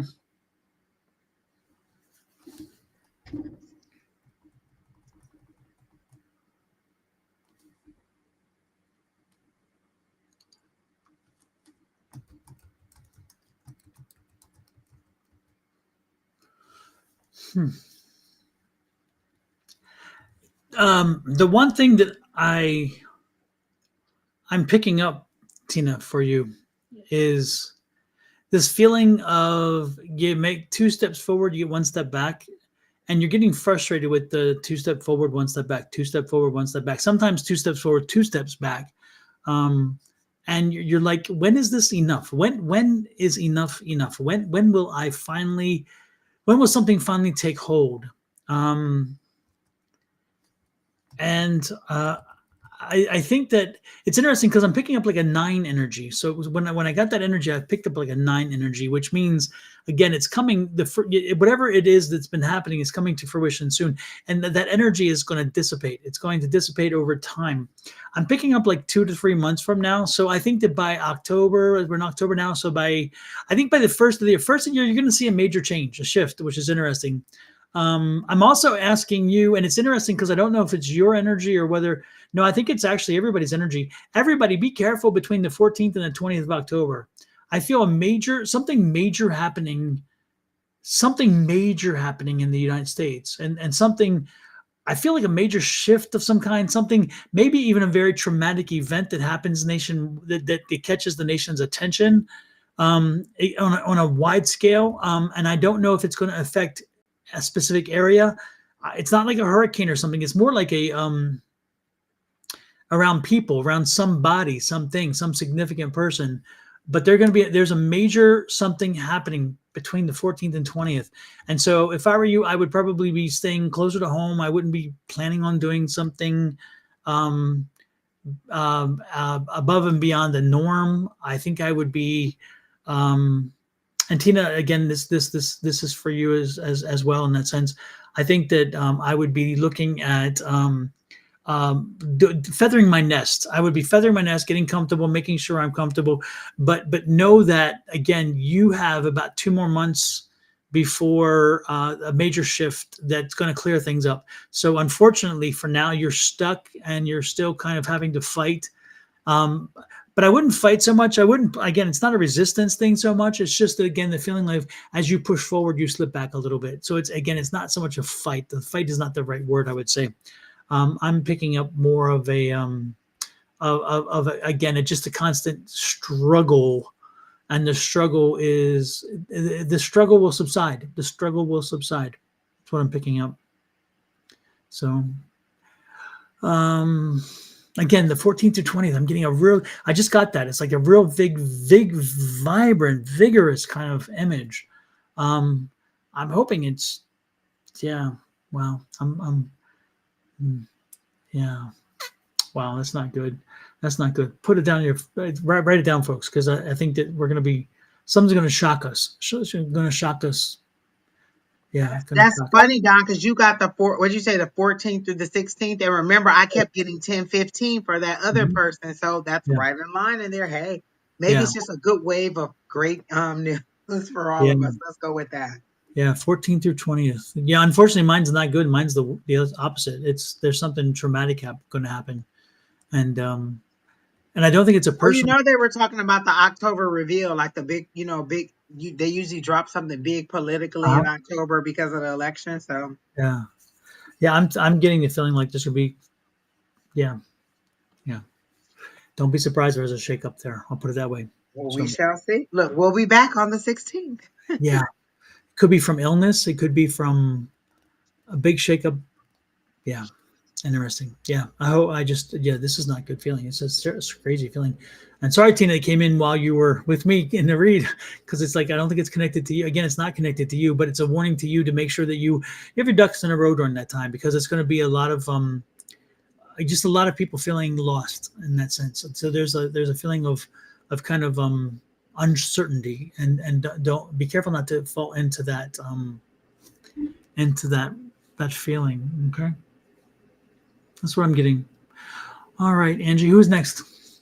It was Lori Taylor. Okay. And I don't remember what she said.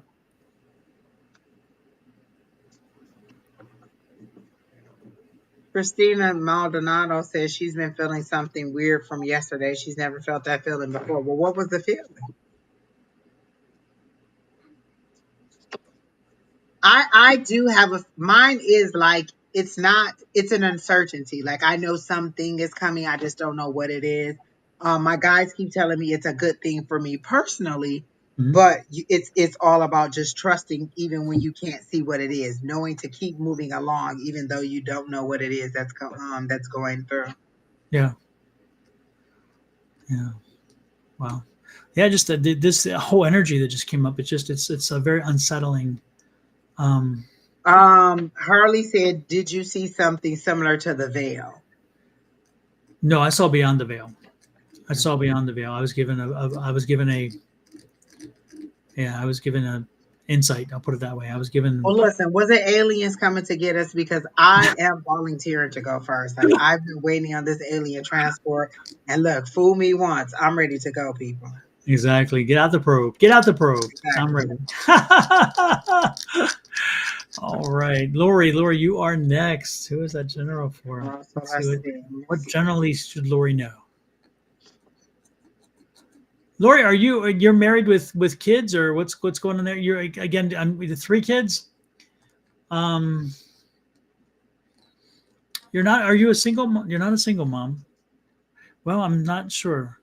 I'm picking up some energy around a relationship with her, and I'm picking up children. So it's interesting. Spirit just came in, but this is not for you, Lori. I'm going to have to figure out where the spirit belongs. There's a mother that came in. Somebody lost their mother about 3 months ago. She's here. 4 kids.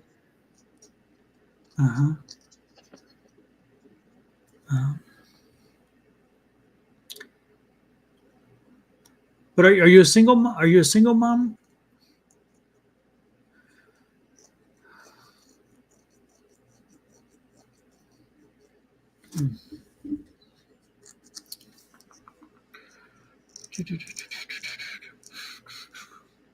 Jimmy said he's going as long as they give him bionic upgrade. Just don't let my body disintegrate in the atmosphere. So Or you're will going you bring me back to this atmosphere? Give me a smaller version of me.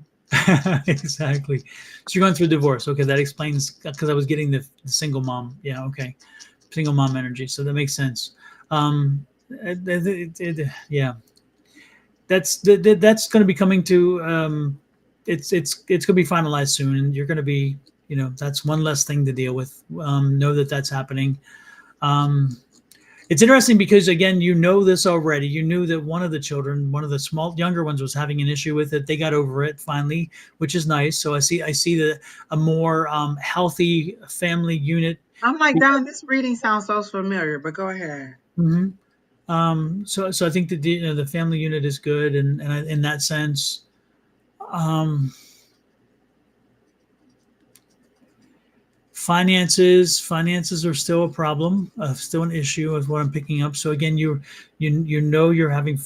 had financial setbacks, and part of okay, but again, that they're going to continue. The financial impact is still there. Um, man,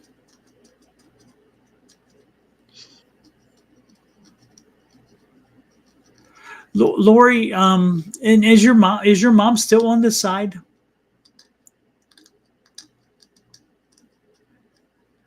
I'm just it's interesting because again, there is a mother here and again, the mother has been gone maybe 6 months at most. Italian kind of mom, but like a rough one. Yes, I forgot to ask. What the question I asked? Is she on this I side or don't did she? remember. I don't remember When I either. read it, I was like, well, what did he ask? I know. I'm like, what did I? I don't remember. Cheesy was. I'm terrible at that. I really do I have to think you look. said, is your mom on this side Okay, or so on the she's other side? Don, don't quote me. Is your mom alive or not, Miss Lori? We're sorry. yeah. Yeah, there's She's still here. Okay. okay, good, super, super. This isn't her then. This isn't her. Yeah, I'm picking up like a Italian kind of Jersey, New York City, very street smart mom energy, very verbose, very direct, very in your face, and she's been gone not more than 6 months, and I'm trying to figure out to whom she belongs because she definitely wants some attention. She definitely wants to be known. And it's interesting because it's a daughter, not a son. She's talking to a daughter. She's coming in for a daughter, but yet she won't. She isn't giving me enough information. So I'll keep working on that. And she's very distracting. She came in and she's like, I'm moving to the head of the class kind of deal. I'm like, woman, you need to take a break. So Emily will have to deal with her. Emily's my gatekeeper, so I'll have Emily work with her. Go ahead, Angie. What you got? For Miss Lori, I saw her immediately in a hat. So it's kind of like, when a celebrity puts on a big hat and glasses because they don't want people to know who they are. So you have on a hat and you kind of have your head down because you don't want everybody to see you or see what you're going through while you try to gather yourself and pull yourself back together. So this is kind of you disguising yourself and your pain and not letting everybody know what you're going through. And you're kind of walking through life with your head down, trying to figure out what's your next step? What's your next, what direction do you go? How do you move on from what you've been for this many years to what you're going into now? What does that look like? And how can you cultivate it to be what you want? But they're showing me the Seven of Pentacles. And for me, that's you kind of figuring out how to make what you want manifest. You've planted the seeds and said, this is what you want. And now it's kind of like, do I need to dig a little bit more? Do I need to put a little bit more fertilizer down? Do I need to water the seeds anymore? What is it that I need to do in order to get my manifestations to work? And the first thing I'm getting is that you at least need to set your intentions. Like, okay, this is what I want, and this is the direction I want to go into getting it, and then allow your higher power to kind of guide you through that. But you're a little bit lost, like you don't know who you are. Like if you've been a married person for so long, you don't know what it's like to be a single person. If you've been a mom for so long and now you're an empty nester, you're kind of trying to figure out what the new you is and how to operate in the new reality that you're dealing with. And I keep hearing something like be strong because it's like they're kind of like showing me a bird with its beat with its head down, covering with its wings while the water just pelts them and moves them around. And so what they're trying to tell you is to be to know that you're weathering the storm. It is hard right now, but once it's all said and done and you've decided which way you want to go, things will start to get easier for you. It's not going to be a fast road because they're showing me the Knight of Pentacles, which is the slowest moving knight there is. And so it's going to take a long time, not a long time, but it's going to take longer. It's a slower journey for you to get to where you need to be to stabilize, because that's where you first have to be. Like, you're grieving through it all now. So then you have to stabilize, and then you have to decide how you want to move forward. And right now, everything is kind of like bouncy and moving, and you're not sure which or how to do and how to balance and how to move forward. But they're saying just kind of go within, because they're showing me the hermit mode, and think about the lessons you've learned over your life. Or think, if this was my daughter, how would I tell her to move forward? If this was my sister, how would I tell her to move forward?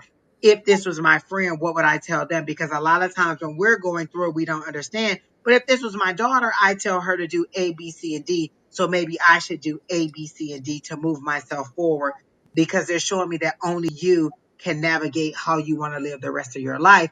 But you have to recognize that it's time for you to let go of this life and navigate into this life. But you have to fully embrace the new you and not be looking back at the old you, like wondering what would have been had you made a different decision.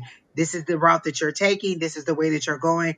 Embrace it full on, and embrace the new you. So that's how they're showing it to me. And I hope that helps you, Miss Lori. It is hard. Again, lots of support groups. A lot of people don't want to go. There's divorce support groups. There's, other kind of family support groups. There's therapy. Do not be afraid to lay on somebody's couch and let them know. And they can give you things from a different perspective than you never thought of. Again, when my grandmother died, I ended up going to a therapist. She told me exactly the same thing that my family was saying, but it was an objective third party who was only hearing my side of the story, but she was telling it to me the same way that they were saying it. But it made more sense coming from her for some reason. And sometimes it's just having that objective third party or somebody from outside give you a different perspective on things. So I hope that helps you. And it is true. Sometimes it's the delivery. It's even the people we know and care the most for and know that they mean well. Sometimes they can say something and we're like, yeah, right. And then somebody else says it, and it's like, it must be gospel. It must be true. And a lot of times we think that our family is just telling us stuff like, oh, they're feeling bad for us, or they're being sympathetic, and they're not really seeing the reality of it. And then someone else totally different says, and you're like, oh, that makes sense. Now your family's looking at you like, didn't we tell you that? That's the same thing we said. But now you're finally get it, and just wherever that light bulb comes on, it comes on. And it could just be like seeing a commercial on TV and being like, wow, that makes sense, and giving you a whole new perspective on life. It's just you being open to the opportunities and the ways of receiving the information from the universe. Yep. And it's interesting because, folks, whether you admit it or not, there are times that we have people come in here and we'll ask what's going on. We tell them, and then they'll fuss with us because they don't want to hear it.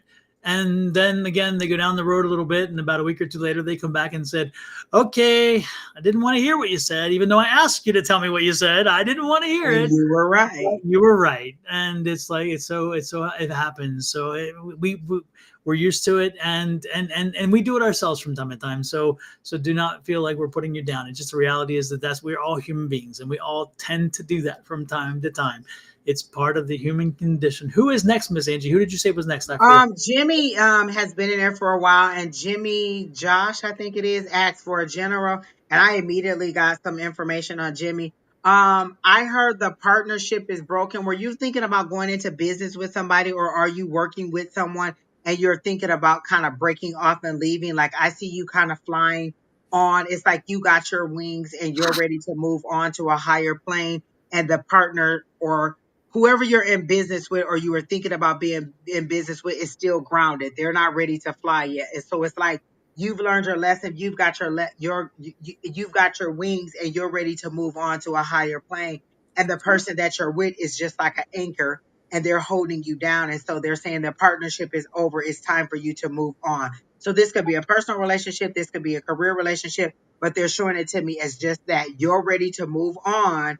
And this person, or you're thinking about moving on and you're not sure if you should move on, but they're showing like you're ready to fly. Like you've transferred in, you've grown your wings and you're ready to go to the next level. And this person is still down here thinking a little bit small, like they haven't expanded their view and they haven't realized opportunities that are coming. And they're saying in this situation, you may not be able to carry them because they're going to drag you down. And it's not necessarily a bad thing where this person is, they're just not ready for the level of success or the level of opportunity that you're going through. And I'm hearing go for it. Like they're literally showing you cutting a chain off or cutting some kind of tie. And then once you cut the tie, you just exhale. You just kind of fly off and you're gone. And they're saying you really need to go ahead and cut those ties and go ahead and move forward. And it's not a bad thing. It's not a like, oh, I'm better than you. It's just this is the opportunity that is available for me and I'm ready for it versus somebody who's not available for it or somebody who's not open to that opportunity. Not everybody can go with us to the next level, but maybe when you get to the next level, you can open the door and let them know. Like a lot of times we don't know that trying to bring everybody with us is going to slow us down, is going to make the journey harder. Where if I just break loose, get there, when you get there, I can make the road comfortable for you or remove some of the obstacles. So don't feel bad. They're really making me say, don't feel bad for cutting this person loose or this opportunity, this cutting whatever this tie is loose so that you can get on to a better opportunity. And I'm hearing go for it. Like they're showing me a stoplight and it's like a green light and the only light that they're showing me is the green light. Like that's your focus. It's time for you to move forward. If you are having doubts about it, they're saying, no, go. The time is ripe. And like, I feel like you've done a lot of research and you are very knowledgeable in what it is that you want to do. And they're saying, go for it. They're showing me the King of Swords and the King of Wands. So the King of Swords is logical. He's not moving off of emotion. He's logical. He's ambitious. He wants to move forward. He's thinking, he's thinking business wise.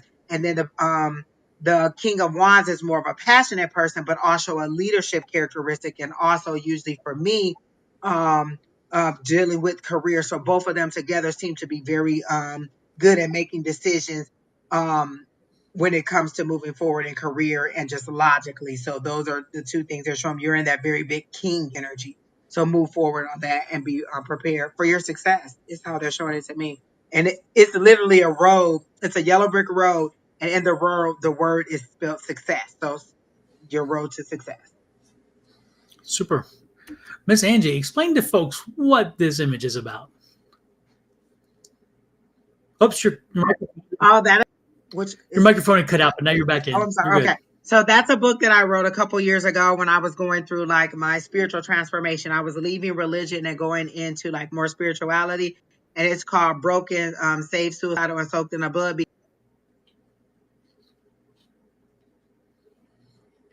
Because it was into like a broader, wider spectrum of spirituality. And it's just me telling you about my personal journey. And it's what I was looking for at the time. Like I wanted a book that told you how to deal with the day-to-day pain of the transition. Most books are self-help books and they're like, oh, I had this situation going on. I prayed and then everything was good. So this is more the day-to-day of how to deal with the pain of it all. Like how I, like on the days that I didn't want to live or on the days that I didn't want to go on or get up or do anything, how I made it through the struggles that I had, the battles that I had with my higher power, with leaving religion, with staying with religion, with going back and forth. It's that whole struggle and how I made it from one side to the other side and finding the better me, the more awakened me. And this is an electronic book, right? It is an ebook. Yeah. So folks, when you order it, it comes to you instantaneously. You don't have to worry about waiting for it to come in the mail or anything. You order it and it's in your inbox, which is wonderful. And it's funny. I try to be funny because it's a heavy subject. Like it's a lot of things that were going on in my life, but it was heavy and I tried to be funny. Not only that, but it's written in your voice. I mean, that's the cool part is that when you guys are listening to her here and then you read the book, you're experiencing that same energy, which is wonderful. That same kind of, her voice comes through. And that's interesting because sometimes even in my book, there's times in my book where I got a little technical and the technical stuff loses my voice because I go into my engineer brain or my legal brain and I lose my me brain, and it's like, and then I quickly change out of that. But you stay in voice the entire time. I love the fact about that. Your book, your voice is is the same throughout, which is wonderful. And so it's when you're reading it, you're like, I'm reading Angie. I'm like talking to Angie when I'm reading this book. It's wonderful. Thank So you. Thank yeah. you. So folks, you should spend the money and get this book. And again, it's also a wonderful gift. If you have somebody who's questioning spirituality, somebody questioning themselves, somebody about questioning life choices, this is an investment to make. And I think it's only like $6.95 or something. It's pretty reasonable because it's an electronic book, so it's more reasonable in that sense than a paperback book or something like that. So It's a deep struggle. Like, you'll see me get real with God. Like, I'm literally going back and forth in my battle. And it's kind of like, if you've ever read that section of Job in the Bible, it's kind of sometimes me going back and forth with, well, you said this and I thought this and I believe this and this didn't happen. And it's just me going back and forth and finding my way through it to the brighter side. exactly. And the good part is, again, is the journey, but it's also knowing that she came out on the other side and was glad to have had not to have had to deal with this situation, but she learned from the experience, which was important, because sometimes we do go through things and we learn nothing. And you're like, damn, I wasted the opportunity, or there was Or nothing. we don't deal with the emotion of it. We just, like, we're taught to kind of glaze over it. Oh, fake it till you make it, fake it till Yep. you make it, or just kind of push those feelings down. And it's me battling through all of that and my regular everyday life, like everything that was going on in my life Yeah. at the same time. So it was a transition and everything that was definitely going on in my life. So it was deep. Yeah, so check it out. You'll not be let down that you bought it, and you will have enjoyed, after you're reading it. You will enjoy the experience, and don't be surprised. It could be a great Christmas gift for other people. Once you read it, you're going to say, you know what, this is a great Christmas gift, because again, it's amazing how we get tied up. It's there's something intrinsic in our culture about religion, organized religion. And even when you raise a question, man, the response is quick and it is overwhelming. And it lets you know that you're not the only one that raises questions, and therefore go ahead and raise those questions. I mean, because the religion should be your religion, it should be your experience. And the churches and organized religions often come out and like, oh no, it has to be this and this. I think, most people will be surprised when I say this, but it's fascinating to know that until 147, I think it was 147 AD, that's after Christ, 147 AD, the Christian churches, along with the other churches, believed in reincarnation. Did y'all know that your Christianity was based on reincarnation? But it's fascinating when you hear the history of it, you realize that the priests got together and they said, wait a minute, we have no power over these people. We've lost some power over these people, because they're like, okay, I'll screw up this life. I'll come back. I'll get it right next time. They didn't. Don, that is exactly my attitude. I'll be No, like, whatever, y'all got to deal with me when I come back. That's the y'all problem, not exactly. mine. Yeah, I'll get it right the next time. And so therefore the powers to be in religion said, wait a minute, that takes away one of our wedges, one of our weapons that we spank people with, is that you're going to die a sinner, you're going to go to hell, you're going to go to hell. And in essence, what they did is they changed the doctrine to now no longer believe in that. And therefore, you only have one life to live. And so you better live it under the fear of God and Christianity and whatever else, and make sure that they're under the thumb of people, people under the thumb. And lo and behold, that's how it's been since. But if you know your history of religion, and at Texas A&M, I actually took a class on religious history of religion, and Oh, I learned really? far more than I anticipated. And of all places, it's a very conservative, very tradition-oriented school. Texas A&M is one of the most conservative schools in the United States when it comes to colleges. And yet, I was so glad they had a very open, reasonable discussion on history of religion. And that was one of the things I learned. And I thought, damn, I did not know this. And so, but yet it plays into everything we do, because again, if you are believing that you have but one life to live, and you have to get it right this time because you're going to go to purgatory or hell or whatever, then you have to fear it, and then you have to listen to what the leaders say, the religious leaders. And so fascinating. Yeah. It Maybe takes the fear out of it. Once you know, oh wait, I can do this over. This ain't, it takes the fear out of it, and yeah. so I have like the fear of death just doesn't. I'm like, oh, okay, well, it is what it is. Yeah, and it's interesting, Angie. I until I really, I mean, it's interesting. I've always dabbled into the metaphysical, not a problem there, of course. Sometimes I was far more active in it, other times not so much because certain careers didn't feed into it as much. But the one thing that is I come back to, which I find quite amazing, is that I have been blessed, especially with the mediumship stuff, to see beyond the veil, to see over there. And I can tell you that the fear of there, it's gone. I know what's there. So I've been there, saw that, and that doesn't. I don't. I'm not afraid of that anymore. I never was really afraid, but the fear was what. And now that I've been there and seen it, and now that I understand, especially the feeling when I have been blessed to go there and to feel that, and to feel the release, the lack of guilt, the lack of negativity, the lack of finger point, the lack of any of that. It's more of a just a very wonderful feeling of being, just of being, and when you experience that, folks, when I experienced that, it has changed me a lot. So it's funny when we talk, my spouse and I would talk from time to time, and they're like, no, I'm going first. I said, no, I'm going first, but I don't want to suffer here. I'm going first. I'm checking out. I'm going to check out my sleep. I just want to be gone. And they're like, I oh, tell no. them every night, quietly in my sleep. Just take me quietly in my Yep, sleep. yep. And my spouse is like, oh, I want to know when, because I want to, and I don't mind suffering because I want to know, and I want everybody to know I love them. I'm like, hell no, I'm good. I'll see you on the other side. You're gonna get there too. We're all gonna get there, and so no problem there. But more importantly, I know what's there, so I don't fear that. It's like, you know what, But it also does not, it takes a lot of the desperation out of this life, because I know I can go beyond the veil. I can Yep. talk to my higher power. I can reach out to my guides and things. And so I don't feel so lost. Mhm. Whereas, religion and church mate, you got to go to church. You got to read the Bible. You got to do it this way. There's a Yeah. set of steps. And if you don't do it this way, then you're not going to reach your goals. This has opened it up to different ways that I can reach out to my higher power and get the communication. So it takes the desperation and some of the weight of this world off of you, because it's like, well, wait, let me just reach out and find the answers to what I want, and then move in the direction of where I need. Everything doesn't feel so hopeless anymore. So it Yeah. even takes the thing of, I just want to leave this life away too.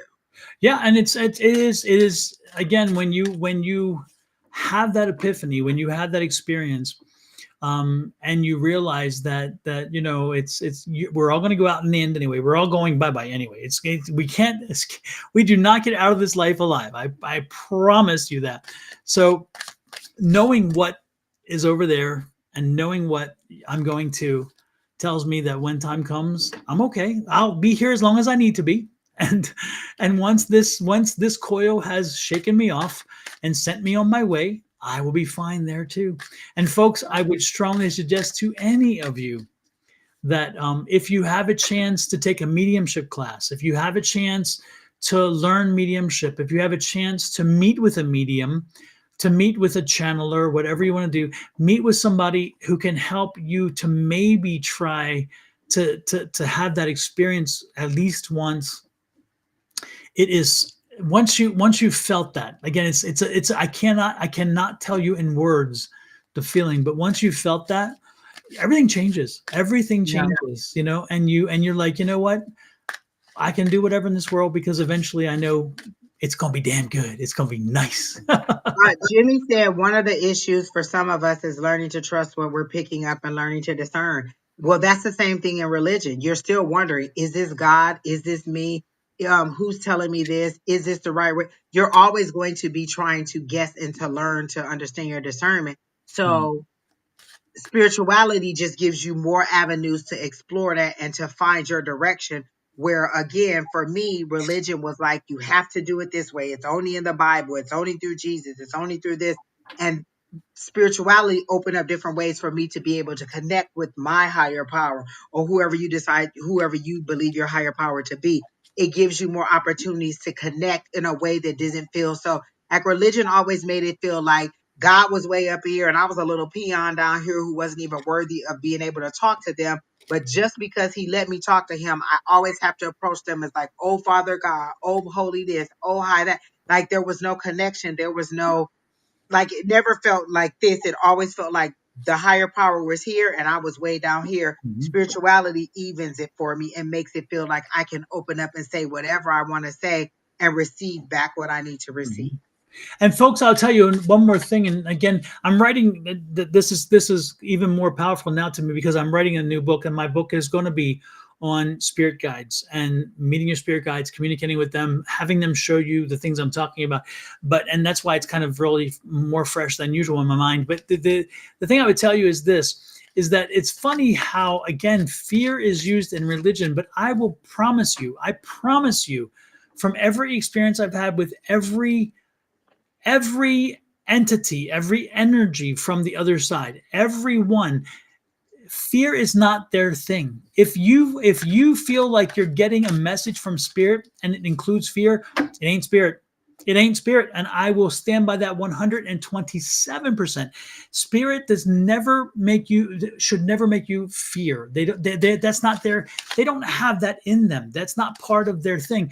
They deliver information, they deliver of confirmation, they deliver other things, but they do not deliver fear. And so if you feel fear, if you think, oh, I'm getting a message from spirit and I need to be afraid of something, no, that's not spirit, because I've never, ever received a message of fear. I've received message of confirmation. I've received message of a warning saying, hey, you may want to consider this. I've received all kinds of things, but I have never, to my knowledge, have received anything from spirit that sent fear in me, because that's not what they use. It's not If their you don't do it this way, then you're damned to hell. Like that's not exactly. what you're going to Yeah, get. that's not their toolkit. They don't do that. And that's why it really, I have to chuckle with organized religion even more about that, because they use fear. And I don't know where they got it from, because it's not really part of their religion. If they were as connected to spirit as they say they are, they would not be using fear. Fear is not something that's in there. It's not, they don't, again, what's over there is wonderful. So there's nothing to be afraid of. It's anything. It's like, hey, guess what's coming? know? Jimmy, I have two things for you. One, um, they keep showing me like you thinking of something and then it being in your hand. So is the new business or the new opportunity something that you're creating and that you're a product that you're going to sell? Is that what it is? Because they keep showing me like you thinking about it and then it's in your hand. So it's like you thinking it into existence. So whatever it is, they're saying go for that too. Or is this two different opportunities? Because now they're showing me one thing here and one thing here. So is one thing something that you want to create, a product or service that you want to create and sell? And is the other thing a different opportunity that is more traditional 9 to 5? Because I see two different opportunities. And then second, you said, I wish I learned to discern instead of overthinking it. I can't say that even though I've learned to discern, I have stopped overthinking it. That's again that fear that Don is telling us about. That's that fear in what the possible outcomes is. What if I do it this way? Or what if I do it that way? Or what if I do it that way? There's always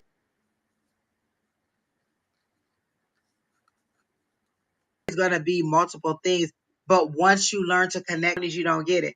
I'm well into my 40s, and I can tell you it probably didn't start until my 40s. Once you learn how to connect this way with your higher power instead of listening to everything that you've learned, it's really a deprogramming or a debunking, decluttering all that you learned in order to get all and removing all of that, getting rid of all of that garbage out, and then getting new stuff in to help you to sift through your decisions in an easier way. Some of us use cards to make those decisions. Some of us will do a card pull 4 or 5 times before we're okay with the answer, and it'll say the same thing over and over and over.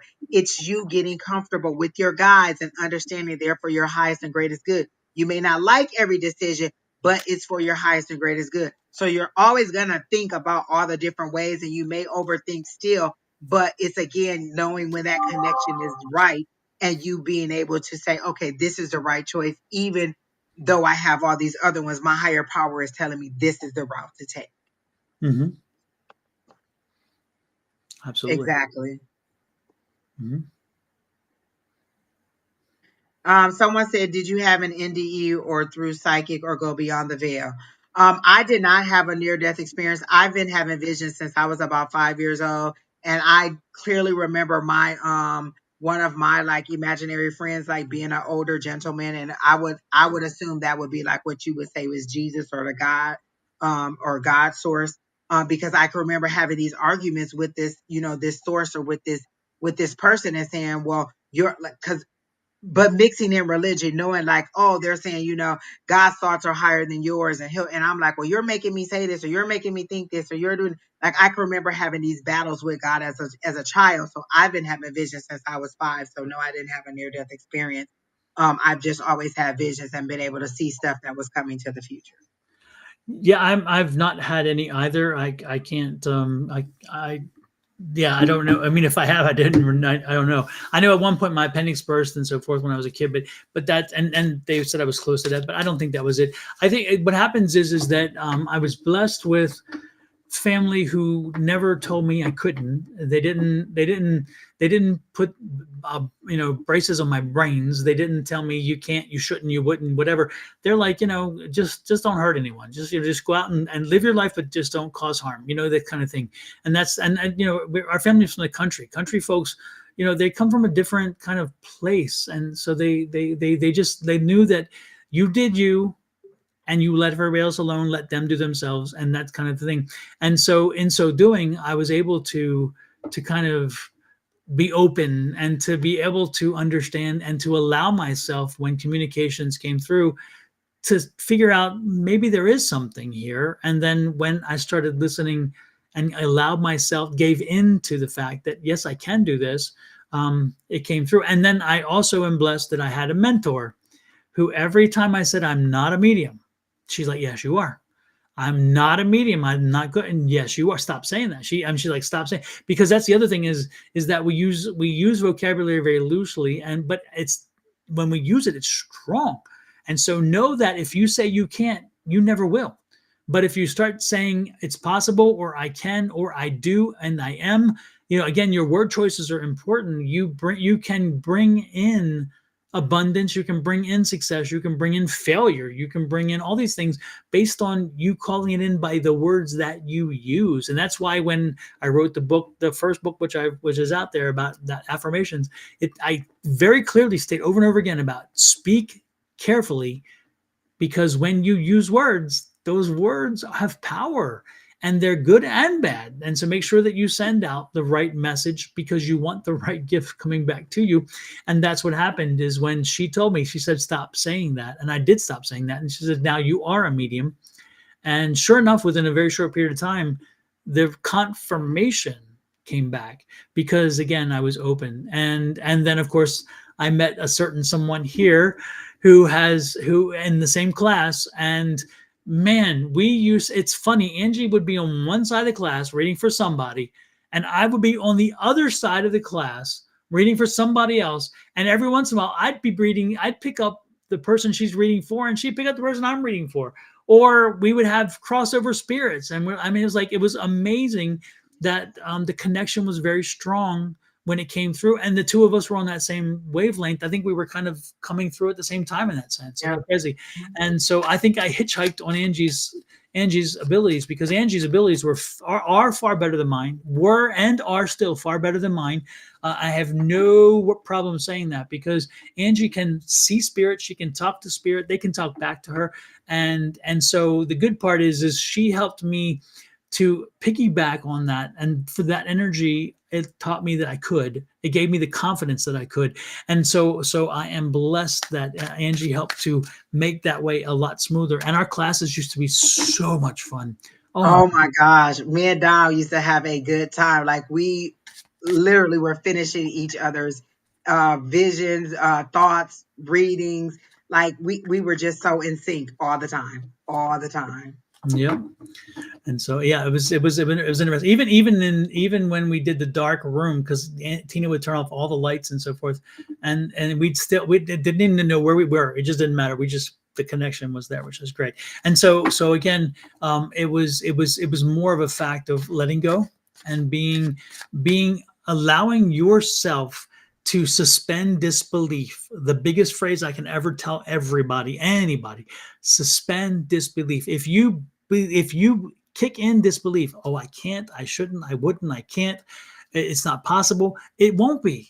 So suspend disbelief, be careful with your vocabulary, call in what you believe you want or what you know you can do, and don't be surprised when it comes in and you can do it. It's like, holy crap. The one thing that I do tell over and over again is something I'm not interested in at all is channeling. And I'm told over and over again with channeling, and I'm like, yeah, I don't do that. That's not my thing. I don't really want to do that. And it's not saying I never say I can't channel.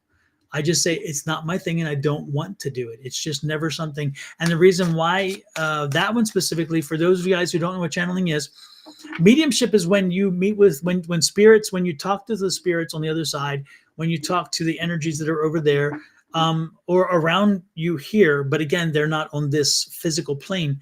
And so you're talking to spirit, you're communicating with spirit, you are sometimes reporting back what they say. A channeler is somebody who says, take my body, come on in and inhabit my body for a period of time and use my body, use my voice box, use my lungs, whatever, to get your point. And I'm like, hell no, I am not surrendering my body. No, that's where I'm going. I've even got in the red light cabinet there. Mhm. And as I was doing it, they were like, you're too resistant. Like the spirit was telling me I was too resistant because first of all, I just can't like give you total control of my body like that. So Mhm. I guess I just need to kind of calm that down. But I know that's where my next step is going. And I'm okay with that. Yes, yeah, I can't. I've not. I cannot release that far. I can release and surrender a lot more than I ever thought I could. But that's like, hey, no, no, no, no, no, no, no, no. And it's not that I can't. It's I won't, and I know that, and I'm clear about those words. It's not where I want to be. Down the road, it's a possibility, but I don't think so. It's just not It's just not my thing, And I love being a medium though, because again, the medium stuff.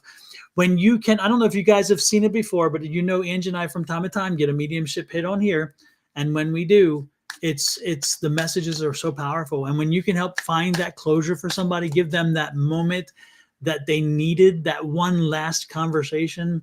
Oh, Um, I love it's all mediumship. worth Like it. I was that person who used to say I'm not good at mediumship, and like he said, our mentor was like, "Don't say that." So I started saying I'm getting better at mediumship, and now I love it because to be able to connect somebody with somebody from beyond and give them clear messages that this person is saying, and give them confirmation in the stuff that they are giving, like the information they're giving, so they know I'm not making this up. I am factually giving you this Mhm. information. It is amazing. I love the feeling, the rush of it and just being able to give you that information. Harley, when you said, what is the difference between channeling and mediumship? Again, channeling is you surrendering your body and then the spirit coming into your body and use your body as if they were you. Where mediumship is you connecting to the spirit, having a conversation with the spirit, and then turn around and share with whoever the spirit's there to visit what it is spirit wants them to know. So again, you're a translator, you're a reporter, you're a dictaphone. You're just telling them what medium, what the other person, the person, the entity, whatever the energy is over here, what they want to share with that individual. Where with a channel, you surrender the body, and the spirit comes into you, and then it speaks through you using your voice, your mouth, your nose, whatever, to communicate. And And they may change the cadence of your words and everything. Like you may they may talk even speak a different. different language. They may even Yeah. speak a different language, as a language you don't even know, and yet all of a sudden you're speaking a language. We did have one lady who one time spoke with a Native American tongue, and she's not Native American, nor would she know what that was. It happened.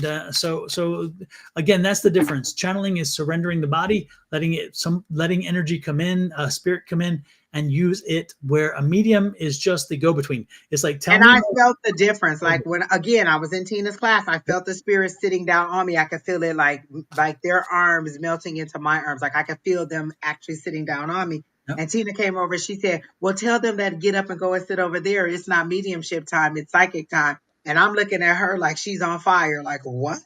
Tell the spirit Mhm. to get up and go and sit in the chair until it's mediumship time or until Mhm. that time. And I was just in disbelief, and she told it, and it got up and it went and sat, and we carried on with the rest of our psychic that night. And Angie, tell them about again your this is mediumship. This is one form of mediumship. Tell us about Samuel. Oh So there's yeah, Don had a little visitor at his house in the library, and the cleaning people kept seeing this visitor, and so Don graciously allowed me to come over and connect with the spirit. So I go in the room, I connect with the spirit, I'm talking to the spirit, and I can see him clearly.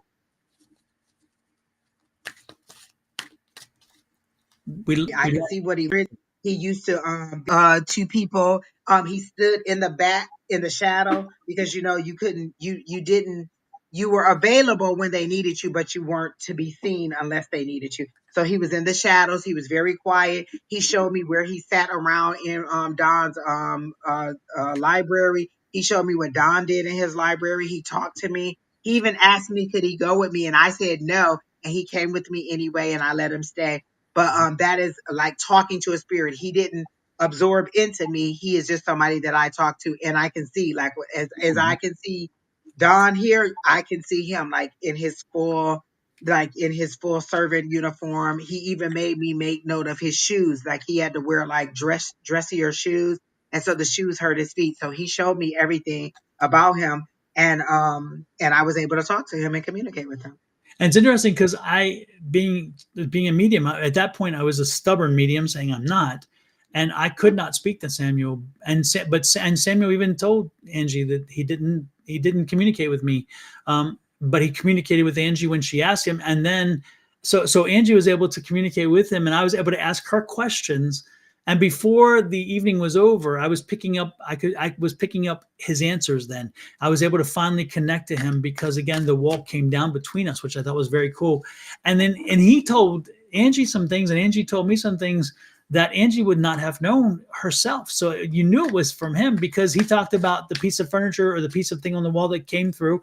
He also talked to her about the coyotes that are running around our property, and she didn't know we had a number of coyotes. Who would think, right? But we have coyotes, and when she said, I'm like, oh yeah, we have like 3 or 4 coyotes that are always around the property, and how they were our protectors.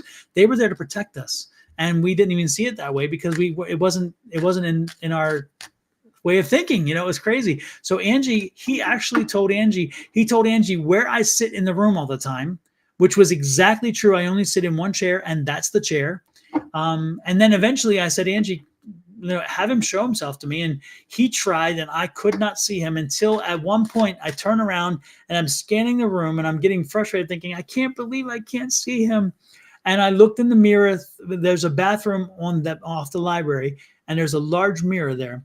And when I looked over, Samuel was standing in the mirror. So I could see him in the reflective surface, which is not unusual because quite often if you can't see a spirit outright, you might look into a mirror or into a reflective surface and you'll see them. And that's what happened. I could see him in a reflective surface, but I could not see him in the form. But Angie could see him in form. She could talk to him in form and everything. It's crazy, which is why. And he came in on a piece of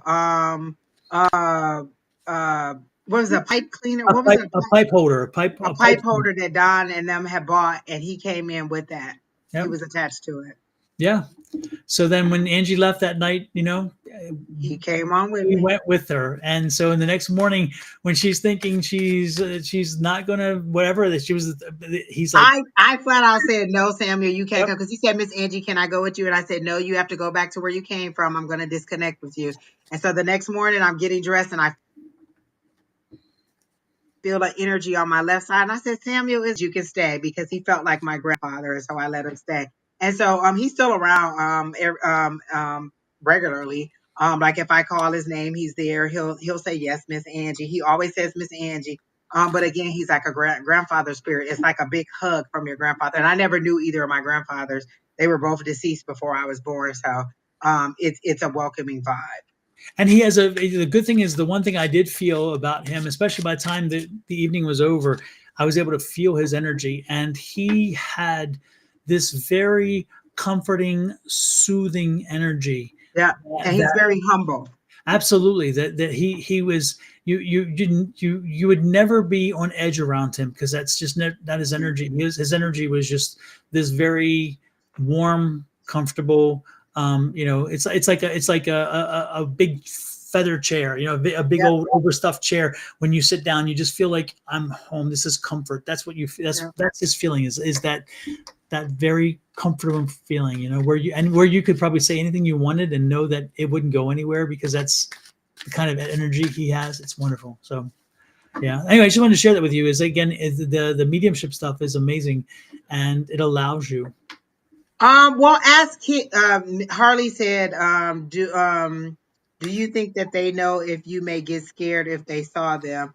In my experience, if you are afraid of them, they are not going to necessarily show them. So they want you to be comfortable with them. So they're going to back off until you're a little bit more comfortable. Maybe they'll lead you to something like this and be like, hey, your grandfather has been trying to get in contact with you. He knocked something off the counter the other day. And you're like, wait, what? That was my grandfather. And so they'll show yourself to another medium to let you know, hey, I've been trying to get in contact with you, but you've been ignoring me or you've been too afraid. And so they don't want to put fear in you. But as a child, you're a little bit more open to it. So again, it's more like an imaginary friend because you don't have that fear in you. It's when you get older, when you start thinking that ghosts and spirits are a bad thing or that they're here to do something to you.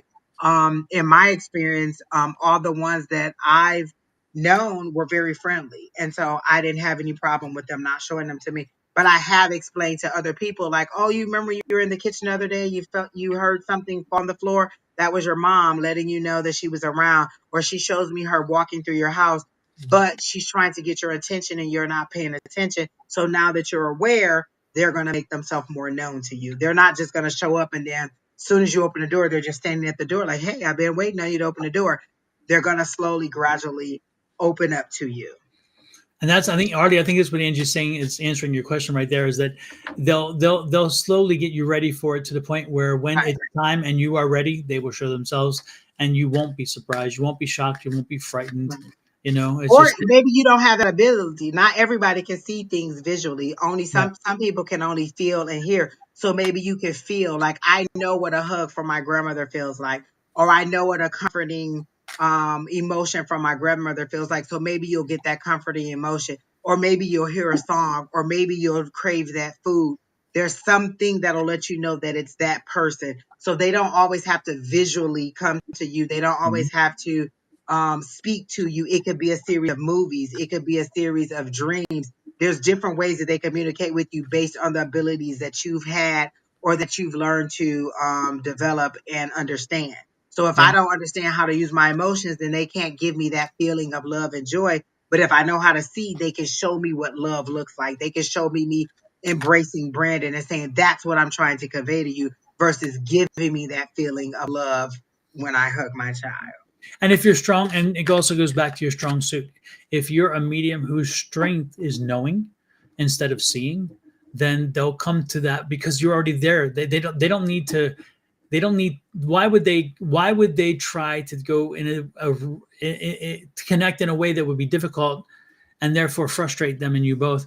So again, if you're somebody like me who is somebody who is I just know they're there, I know it, and I get a download of information, and I'm very comfortable knowing what's mine and what's theirs, because again, when spirit talks to you, they speak in a very different way. And when I say speak, I'm not saying speak because I don't hear. What I mean is when I get the information comes to me in a way that I know I wouldn't write it, see it, think it, or whatever else, but I know it was coming from something else. And again, they often give, because Angie and I went to, again, our mentor is somebody who said, give me evidence. I want evidential information. And so when we have our mediumship hits, our spirits know when they come in, they need to give me Give something me that is very details. Why would specific. this person know you? Yep. And something that we would not know, could not guess.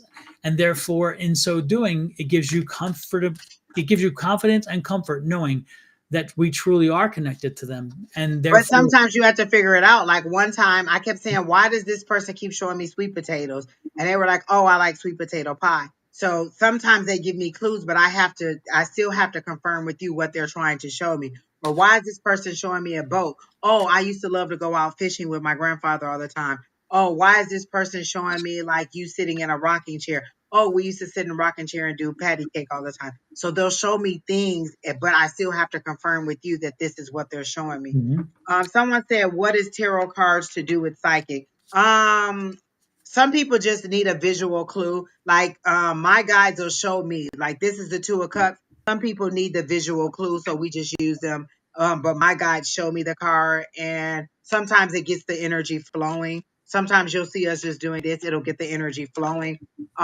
It's just you learning to intuitively read what the information is, because again, when I first learned the Five of Wands, everybody else knew it as conflict. They saw it as conflict, but when I saw the Five of Wands, it looked like five people who were building something, so it was collaboration. So when I learned the Five of Wands, my guys taught it to me as collaboration, not as conflict. And so then as I got better and stronger in my tarot reading, they let me know that they will let me know, is this conflict or is this collaboration? And it's you being able to intuitively not just memorize what the meanings are, but intuitively understand what the situation is and be like, oh, okay, well, you got this card, and this card. They're showing me that this is what this means collectively together with those three cards. Yeah, and on that very point, um, it's amazing how often as readers and if people who again are psychic and medium so forth, it's funny. I'll give a psychic, and Angie will testify to this. It's funny here online. There are times where I want to just do psychic, and I want, because again the card is a crutch. And one night specifically, I gave an amazing read, and what I felt was amazing read. It was a great psychic read, and then finally it's like, so what do the cards say? The person then wanted me to give them a tarot card reading after I gave them a psychic reading, which came from a very high, level energy that, and I was like, you, what? It's like, what did the cards say? I'm like, you don't need the card. I don't need the card. Again, often it's part of theater, I guess. For some folks, they want to, for some reason, they can feel confident if there's something physical in a hand that you can go like this with. They have more confidence in it than if I were to tell you what's happening, and yet it's the same energy that's giving me the same information. If and so it usually it's more about the moment and whatever. Or again, from time to time, I use them as a crutch. If I'm having if I'm having a time where for some reason I'm not having instant access to my spirit team, and it's like I need to jog them or something or whatever else. I'm like, sometimes I'm just not on as much. I'm not. It's just not clicking in my head. I'm like maybe tired or whatever else, which is I should never do readings when it happens. But there are times where I start off well, and so I'm like, I turn to the card and the card's like, oh, okay, yeah, ding, ding, ding. As soon as I touch it, I don't have to turn it over. And it's interesting, even in class when we take classes on Monday nights, they'll put cards down on the floor, and the group of four of us will reach down and grab a card. And when people look at their cards and then they pass the card on to us, and you get a card and you're supposed to read from that card what the energy is. And I never look at the card because I don't need to know the card. What I need to know is the energy you just put in the card. I'm Yeah. sorry? I don't want it to influence what I'm thinking. Like if I look at the card, it may distort what I'm getting intuitively, and so I'll just hold your card and read the energy that I'm getting from the card, Yep. and then I'll turn it over and be like, oh, okay, well that kind of aligns with what I thought it was. Yeah, it is pretty amazing too, isn't it, Angie, how often we'll tell you what the reading on the card is, and other people in the class, they'll do it differently. Some people will to see the card and whatever else, and then they'll explain what they see and why this is. And it's like, for me, just give me the card, let me touch it, boom, I'm going to give it to you, and then I'll turn it over. I'm like, of course it's that card, because that's exactly what I just kind of said. So it's kind of crazy. It's not just kind of crazy; it's very crazy. Again, it's the psychic part is the gift and the intuition that comes with the reading of the cards, but the cards themselves are just a tool. They're just a tool, and they have no power other than what you put into it based on your gifts and your connection. And Quinn said, have you ever felt overwhelmed, that the cards are overwhelming for you? In the beginning, yes, because it's 78 cards in a deck. I tried to memorize every single card, and I got frustrated because I couldn't memorize the cards, and I couldn't get the story together based on what I was seeing from trying to memorize the cards. So then I said, wait, that's not the way we do it in class. When we have so I started to lay the cards down, and then I wouldn't look at the cards and I would just feel the energy on it. when I got to the point where I could do it that way, it made me learning the meaning of the cards easier. So in the beginning, it was overwhelming, but that's just because I was trying to cram all 78 cards into my memory as I learned to intuitively feel what I was getting. And when I say feel, it's kind of like all the different ways that you receive. When I intuitively get it, what am I seeing? What am I feeling? What am I smelling? What am I tasting? What emotions am I getting? What am I just reading? What information am I getting regarding this card without looking at the picture on it? Just by holding this, what am I getting? And so when I learned to feel my way through it versus trying to memorize it, it made the cards more like a tool. And it's basically it's just a tool that you use versus a weight that was holding me down, or a stumbling block that was keeping me from being as accurate as I wanted to be. Exactly. It's fascinating. Again, there are everybody's journey, everybody's um, experiences with the metaphysical world and so forth, and how they get there and what they do is very different. But it's fascinating that at the core of everybody's experiences being different, the reality is ultimately when they get there, it's amazing how we all tend to connect. And when Angie and I are reading for somebody, it's amazing how we will pick up. Even there's times where I'm not paying as much attention as I should, or Angie's not, because again we have other things going on or whatever. And then we tune back in and we give a reading and we're like, "What did you say?" And they're like, "We said the same thing." It's Exactly. amazing because Or the again, exact same cards. Now you know yeah, that's something. Don's way over where he's at, and I'm way over here. And I'm like, Don, did you get a King of Wands? I got that too. mm-hmm. That's the card saying I said what I said. Exactly. And so it tells you again, it's the energy. And once you connect to that energy, you're blessed. You're blessed Yeah. because I can tell you. Practice is the best thing we can tell you. Do Yeah, one card readings on yourself, do yeah, one card readings on somebody else until you get comfortable with telling a story, because basically you're ultimately telling a story. You can memorize what every card means, but if I don't, and you can tell the difference between somebody who's just memorized the cards and somebody who actually intuitively knows how to read. Because if I'm giving you a reading just based on what these cards actually, what the definition of them is, I'm not weaving together a story that is cohesive for your life. yeah, So what does that mean for me as a person? And that's again where our mentors here, evidential. How does this help them out? How does this apply to their life? Because I can read that the wheel of fortune means something is turning in your favor all the time. But for you, is it turning in your favor or is it turning away from you? I have to be able to interpret what they're telling me. Oh, you know what? The wheel was turning in your favor, but now you're having a setback. I have to be able to intuitively receive as I'm also interpreting what I see on the card. yeah. So but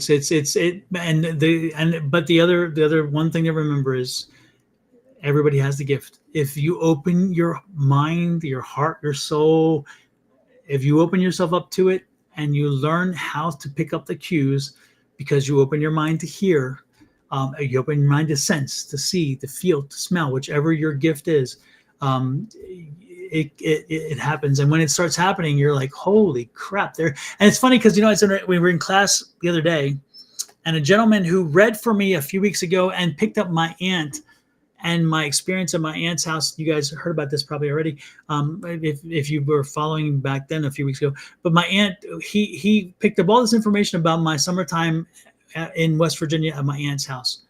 And the next morning, I woke up and found my aunt had died the night before.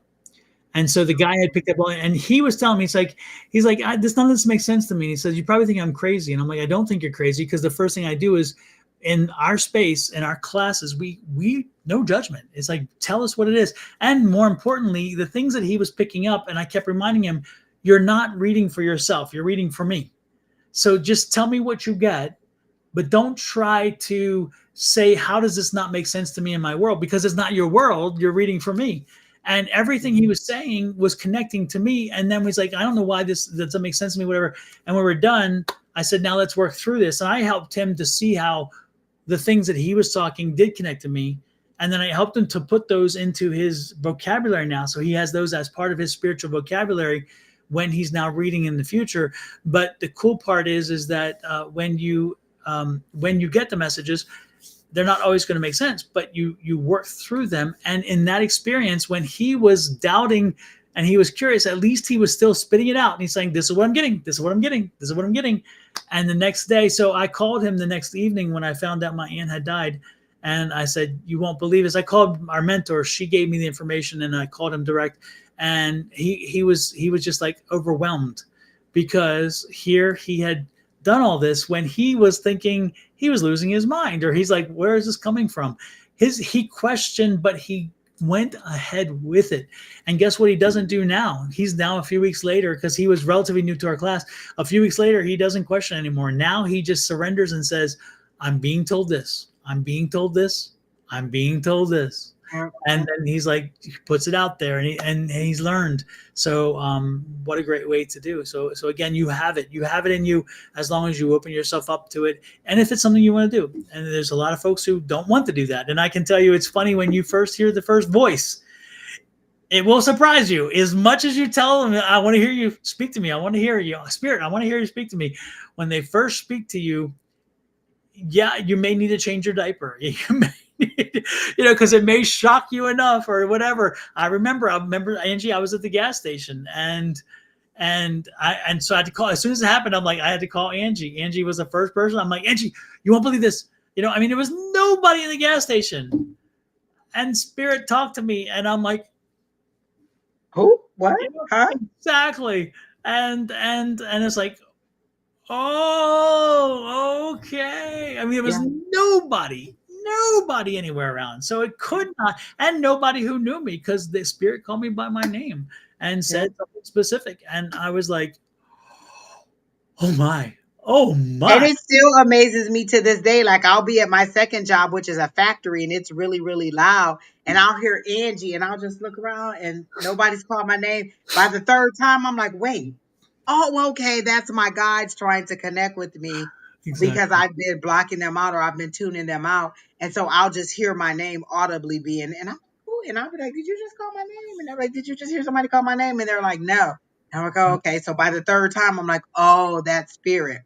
And then someone says that I use the cards more. I'm a visual person, so I like for people to see what I'm seeing. Like, I'll show you the cards just for you visually, but I don't need them. A lot of times I can just tell you what I'm seeing, or you'll hear me say, they're showing me a 2 of cups, and the cup is being pulled apart, because they'll put an action on the card. They'll show me the 2 of cups. And if I say 2 of cups, the 2 cups is a relationship. That's 2 people, and they're being pulled apart. So I'll describe to you what they're saying, just for you to visually see, but I don't necessarily need them. I do it for the person on the other side, so they can see what I'm seeing, and I can explain to them what that means. And I'd explained to Deborah, I'd explained to Angie and to Sean, who I work with on Thursday mornings, weeks ago, that I was getting to a point where I felt like I was getting a little too dependent on the cards. They were too convenient.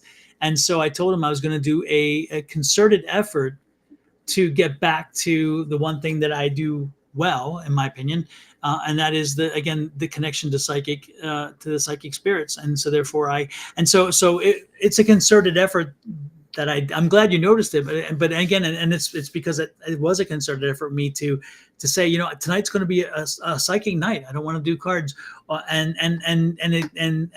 that's been something that I've been wanting to do, not because not because of the cards were not beneficial. They were, but again, I was finding myself using them too much. And I'm like, you know what? I just kind of want to explore back to that, and at that point also, I wasn't going to classes regularly on Monday nights. So, and on Monday nights, we don't use cards most of the time, and therefore we have to practice it. And then, so I was getting to the point where, like, I need to do that. I need to keep that fresh. I need to keep that skill set tightened up. And so I was doing it to tweak it. So that's why. But yeah, Angie doesn't need, believe me, Angie does not need the cards. Jimmy said, so where do we start when we come to fine tuning or learning our gifts?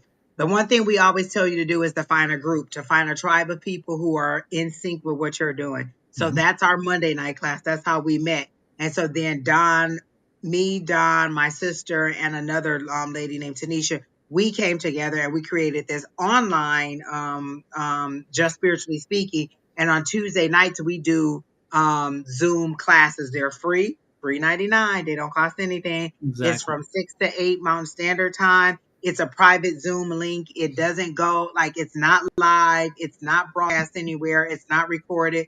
We all come into class and we do different exercises and we just practice. The one thing how do you learn how to ride a bike? You practice. How do you learn how to balance on a bike? You practice, practice, practice. And so that's what you do. You come to class on Tuesday nights and you practice with us. We do different exercises. We do fast rounds. We do mediumship. We do whatever's coming through. And everybody's at a different skill level. Nobody's coming in like at the top of their game. Some of us are more advanced than others, but some of us develop even more while we're in there. And I can say I've learned a great deal from a lot of the people in class. So we have Monday night class. Now we have our Tuesday night class that we do online. And then we also do like this right here, doing these readings. This is free.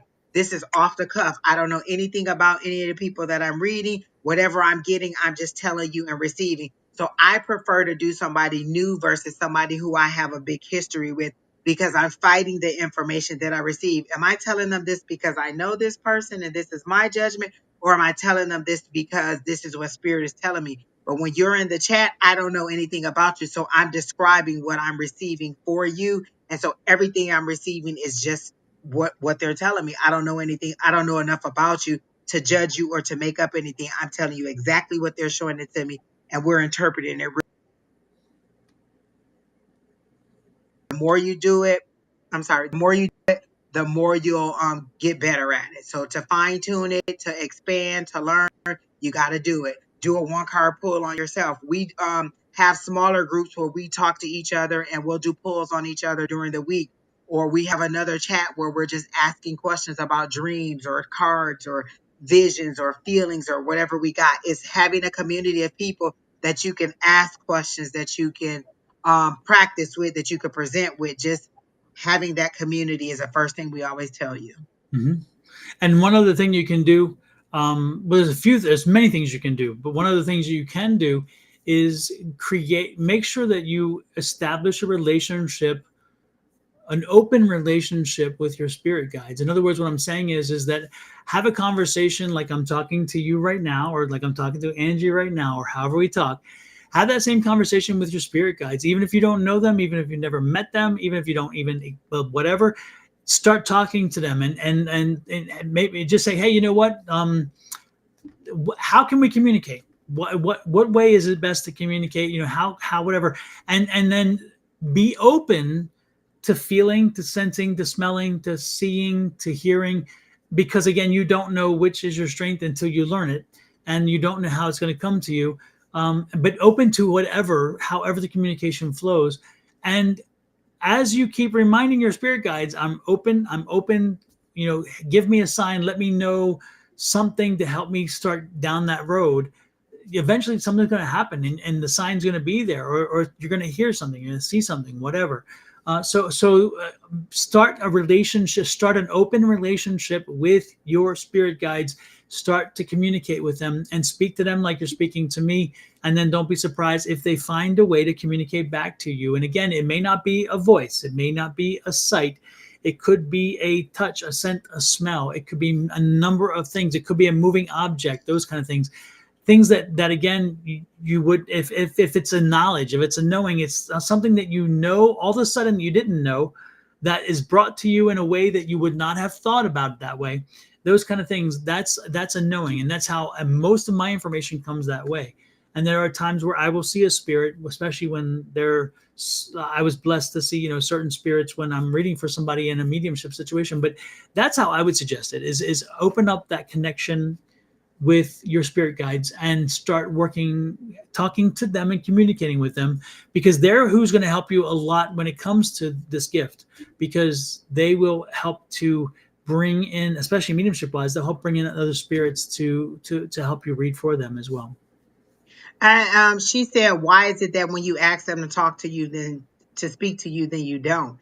It could be that they are and you're ignoring it. You're thinking it's like something else, like you're not hearing them, or you're not going to believe them. You have to develop your abilities over time. The first time that I got salt taste in my mouth, I didn't know that that meant ocean. Like it's you learning. I could have ignored, and for the first couple of times, I probably did ignore the salty taste in my mouth as nervousness. But over time, I understood that when they give me that salty taste in my mouth, that meant ocean.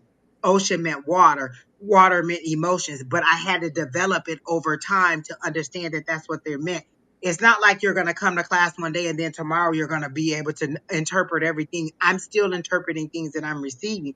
If you listen to the way that we do reads tonight, we'll ask you, what does it mean when why are they showing me this chair? Why are they showing me the country? Why are they showing me green grass? Are you moving from someplace that's really warm to someplace that's really cold? We still have to interpret what we're receiving in a way and then express it to you. It could be visual. It could be music. Oh, I'm hearing the song Midnight Train to Georgia. Are you trying to move to Georgia?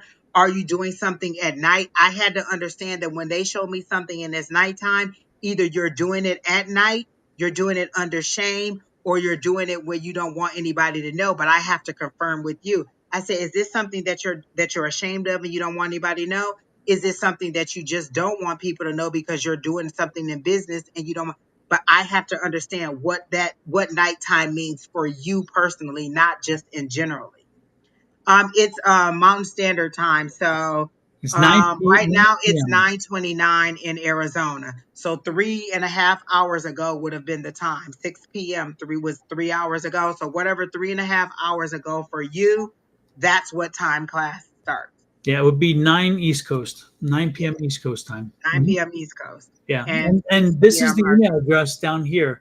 If That's you your go, that's your website. okay, if you go to advice at sonoranmystictarot.com, advice at sonoranmystictarot.com, and send me an email, I will send you a link for And our. it's a private Zoom link. Yep. And This. free. Did we say that? Free. Yep, exactly. And so yeah, we send you the link. That link is good for every Tuesday night. So if you're not up that night and you're not up to doing it, don't come. And when you're ready for it, come. That use the same link because we use that same link every Tuesday night. Or And you could come for an hour and leave. You could come late. Mhm. Like you don't have to stay the whole time, whatever's comfortable for you. And for the person that said maybe they're shy about getting on camera, you don't have to be on camera. We prefer you. It's not like it's 5,000 of us. It's about maybe 10 to 20 of us in the group. We're going to put you in smaller groups. So you could be one-on-one with one of us doing your readings. You could be in a group of maybe three. You're rarely in a group of more than 4 people. So it's still a small group. We don't judge anybody, so you don't ever have to feel uneasy about what are people going to say. We don't judge. That's the one thing we tell you: come with an open mind and come in, supportive of other people in there. So we don't judge. We help pull it out. Like if I see you're struggling, you're trying to tell me, and I'm like, oh, does it feel like sunshine? Does it feel like a warm summer day? Does it feel like what it would be like if you were to win a prize at the fair? Like I'll try to help. We're trying to help you to understand what you're receiving. So we're all helping you out. And the more you do it, the better you get at it. Again, first you got to learn how to balance on your bike. Then you learn how to pedal backwards. Mhm. You learn how to turn a corner. You learn how to pop a wheelie. It's practice, practice, practice. So the more you do it, the more skills you get and the better you get at understanding those skills. But again, you'll also, your skills may change. Like sometimes they'll dim one ability in order for you to expand upon another ability. Like they may take my visions away and I can only hear, or they may take my hearing away and I can only feel, so that I can develop that other one and not do a crutch. Like Don said, he didn't want to use the cards because he felt like he was leaning on them too much. So he went back to his psychic. It's all in your development. How do you want to do it? And the other thing about it too is that you have to fail to succeed, and that's the interesting thing about psychic skills is that it was the hardest thing for me because I am such an achiever. I'm so competitive, and it took me a lot of having to realize that you're wrong often, but the wrong is what helps you to be right.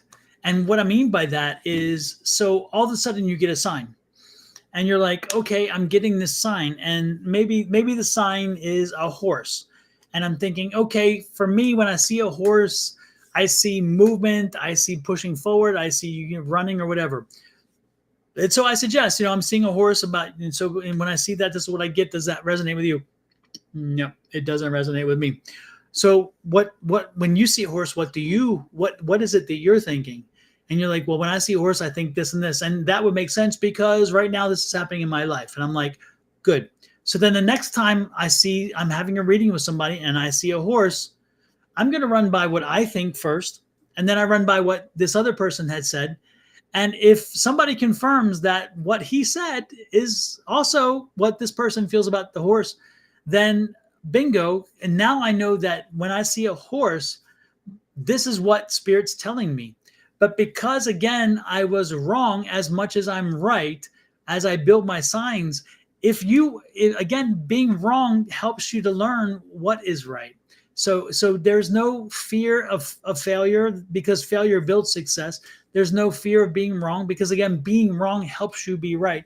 So the good part is going into class, you're not going to be 100%. It's going to happen. No, I don't know any psychic is 100%. It just ain't happening. It's just that's so bad. Like it tore me up not being able to be right all the time. And my guy said, as long as you say it the way that we tell you to say it, there's no consequence. Because I was like, well, what if I tell them something and it's wrong? They say it the way that we tell you. Don't try to change the words. Say it the way that we say it. And then there's no consequence. So when you say I'm concerned with the feeling of inadequacy of getting things wrong, go in with the intention of I'm giving them information for their highest and greatest good, not I have to be right. Change your intention. Your intention is I have to be right. I have to get it right. I can't give them any information. Change it to how do I connect with what's for their highest and greatest good. Yep. When we come to get ready to do this, I call in all my guides, my ancestors, my higher power, my spirit guides, my whole team, and say, hey, can you connect with me on a level where they are able to understand and receive the message that you're trying to give? And I say, can you please set my ego to the side? Because that's ego that's making us believe that we have to be 100% right. So I say, hey, can you push my ego to the side and allow me to give them the message that they're supposed to receive in the way that they're supposed to receive it? So I take my intentions. My intentions are for your highest and greatest good, and my ego is set to the side. Yep. And believe me, it's freeing. It's actually very freeing to allow yourself to know that you'll be wrong, to know that part of it is being wrong. And so it's like, wow, how did that work? I never, that's never been part of me. And yet I'm okay with it. It's like, wow, that's kind of, it's really, it's like, it still hurts when somebody tells you, no, that's not me. Oh, that yeah. doesn't resonate. You're like, what? I'm not right. And so this is me. Oh, well, I must not be connected with you. I'm just going to disconnect from your energy because obviously I'm not reading you correctly. Because now you done made me mad. Like I'm giving you this image and it could be that you're just not connecting with this person or they don't realize what you're saying yet. Yep. And so I just say, well, you know what? Maybe I'm not connecting with your energy. I'll disconnect. Yep. And again, sometimes you're premature with your information. And so you plant the seed, you give it to them and say, you work it over, you deal with it. And then a week down the road or a few days down the road, they're like, oh, I get it now. The light comes on. But at the moment, because they were looking for a different kind of read, or they were looking for what they wanted information wise to come, they couldn't grip that. They couldn't change. They couldn't pivot to see other part of their life until all of a sudden they're like, oh, wait a minute. Darn, that was so obvious. And I myself am guilty of that because I went to see John Edwards. And John Edwards was talking, and as he's coming along, John Edwards is a medium, and he's very well known. He had a TV show nationally, on and on. And John Edwards tells you, if you called on, do this, this, and this. I'll be damned. When he called on me, I knew I was going to do this. I didn't, and I was like, and I'm thinking, what? And he's like, no, don't give me information. Don't feed the reader. And I'm like, damn, he even said this, and I can't believe I just did that. So it's fascinating how this works. But again, go in knowing that part of the wrong is getting it right, and that's the ultimate thing, which is nice. So everybody's invited. This is the email address down over there. That's the email address. Send me an email, and I will send you a link. You'll start at And it's 6 fun. p.m. Exactly. And it is. We laugh a lot and we support each other like a family. And we Yes. grow. People come in, people leave, people come back. It's just a family. And it's very diverse. You're going to find every race, sex, creed, color, whatever. It's like, because again, All across the country, South Africa, Ireland, India, everywhere. yeah. So And they're we love it. We just be in class like, oh my gosh, John, did you see we had 15 people today? Did you see we had 20 people today? It's so nice. exactly. Red Pill, I have something for you really quick. You Mhm. said, hi there, can I be added to the list? As soon as I read Red Pill, they showed me you with water up to your neck. So you're about to be you're struggling to keep your head above water. So either your business is going under or you're in a financial situation that you feel like is overwhelming you and you're fighting to keep yourself afloat. But they said just stand up. Like you're fighting the water and the waves to try to keep it from overwhelming you. But if you just stand up, stand tall in who you are, you'll see that you're taller or you're bigger than the problems that you're going through. You're making it, you're overthinking it, and you're making yourself work harder than you have to. Like you're doggy pedaling when all you have to do is stand up and see the situation for what it is and know that it's time to move on. You're in an emotional situation because it's water, but it's daytime. And they're like, if you just stand up, first of all, you'll get your footing. And if you just walk out of the water, you'll be out of this emotional situation. So you're dealing with an emotional situation. It's either finances or it's a job. It's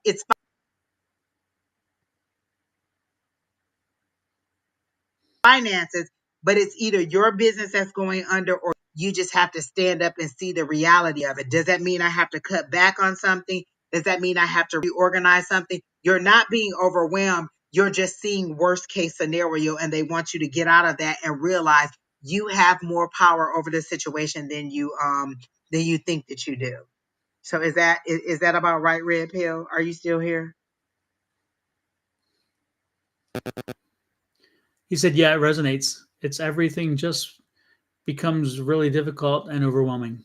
Because you're thinking about it like this. Oh, I have to cross the street. I have to get from this side to this side. Well, what if that car hits me? What if that car turns? What if the light turns green while I get across? What if I drop my bag? You're thinking of every single situation that could happen and you're overwhelming yourself with the situation. Whereas if you just take the steps and walk across the street, you'd make it across the street before the light turned green and you'd be fine. But you're paralyzing yourself by thinking of every single thing that could go wrong because you've had some hardships before. And you're like, well, what if this happened? What if that happened? Well, what if none of those things happen and you get exactly what you wish for?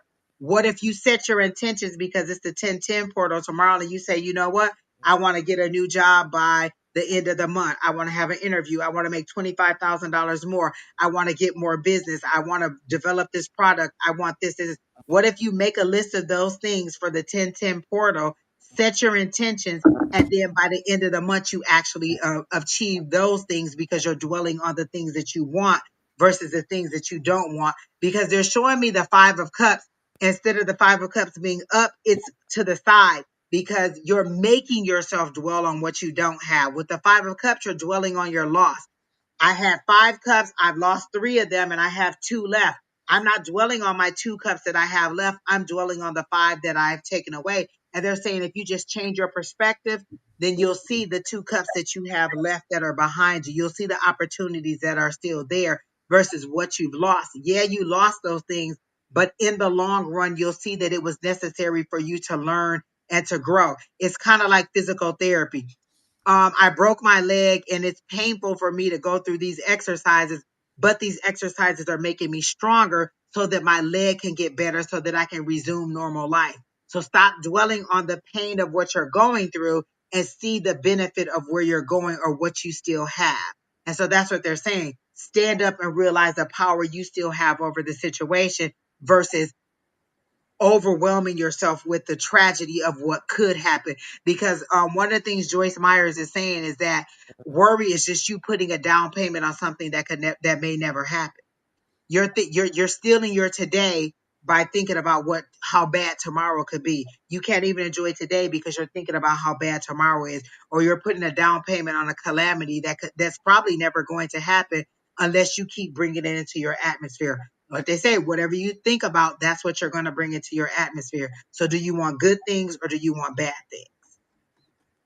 But things are going to get better for you. It's just in you seeing the things and deciding that this is what I want versus this is what I think could happen. So that's what I got for you, Red Pill. Fantastic. Well, with that, Miss Angie, I think we're about done. I am done. I am 3 ready. hours and 49 minutes. So 3 whole hours, Don. that was good, though. It was good. And I think the conversation was good and needed to I be had. loved it. Times when it's needed. So, hopefully you guys were patient enough with us. But I think that you guys gained as much as we gave. So that's good. Yes. And please come back. We love having you in the chat. We love your questions. So ask your questions as many times as you want. Come to class on Tuesday nights.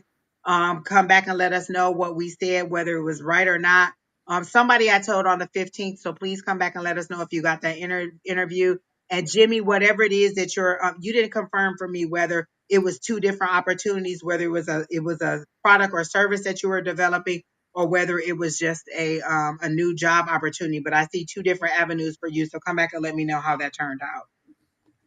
Super. Well, with that said, we are out of here. Thanks everybody again. It's your energy that you bring in to give us the opportunity to connect to, which helps us to read, and we enjoyed it much. So again, back here next Wednesday and also tomorrow morning. I think I'm live, but it's later because I have something. Yeah, so I'll be about an hour later than usual. It's about 9 a.m. West Coast time tomorrow morning. And then Julie and Scott will be on Friday morning. Again, every single day, one of us is live. So if you're tuned in, you'll see. If you're subscribed to us, you'll see that somebody is live every single day. All right, everybody, have a great one. Good night. Adios. Bye.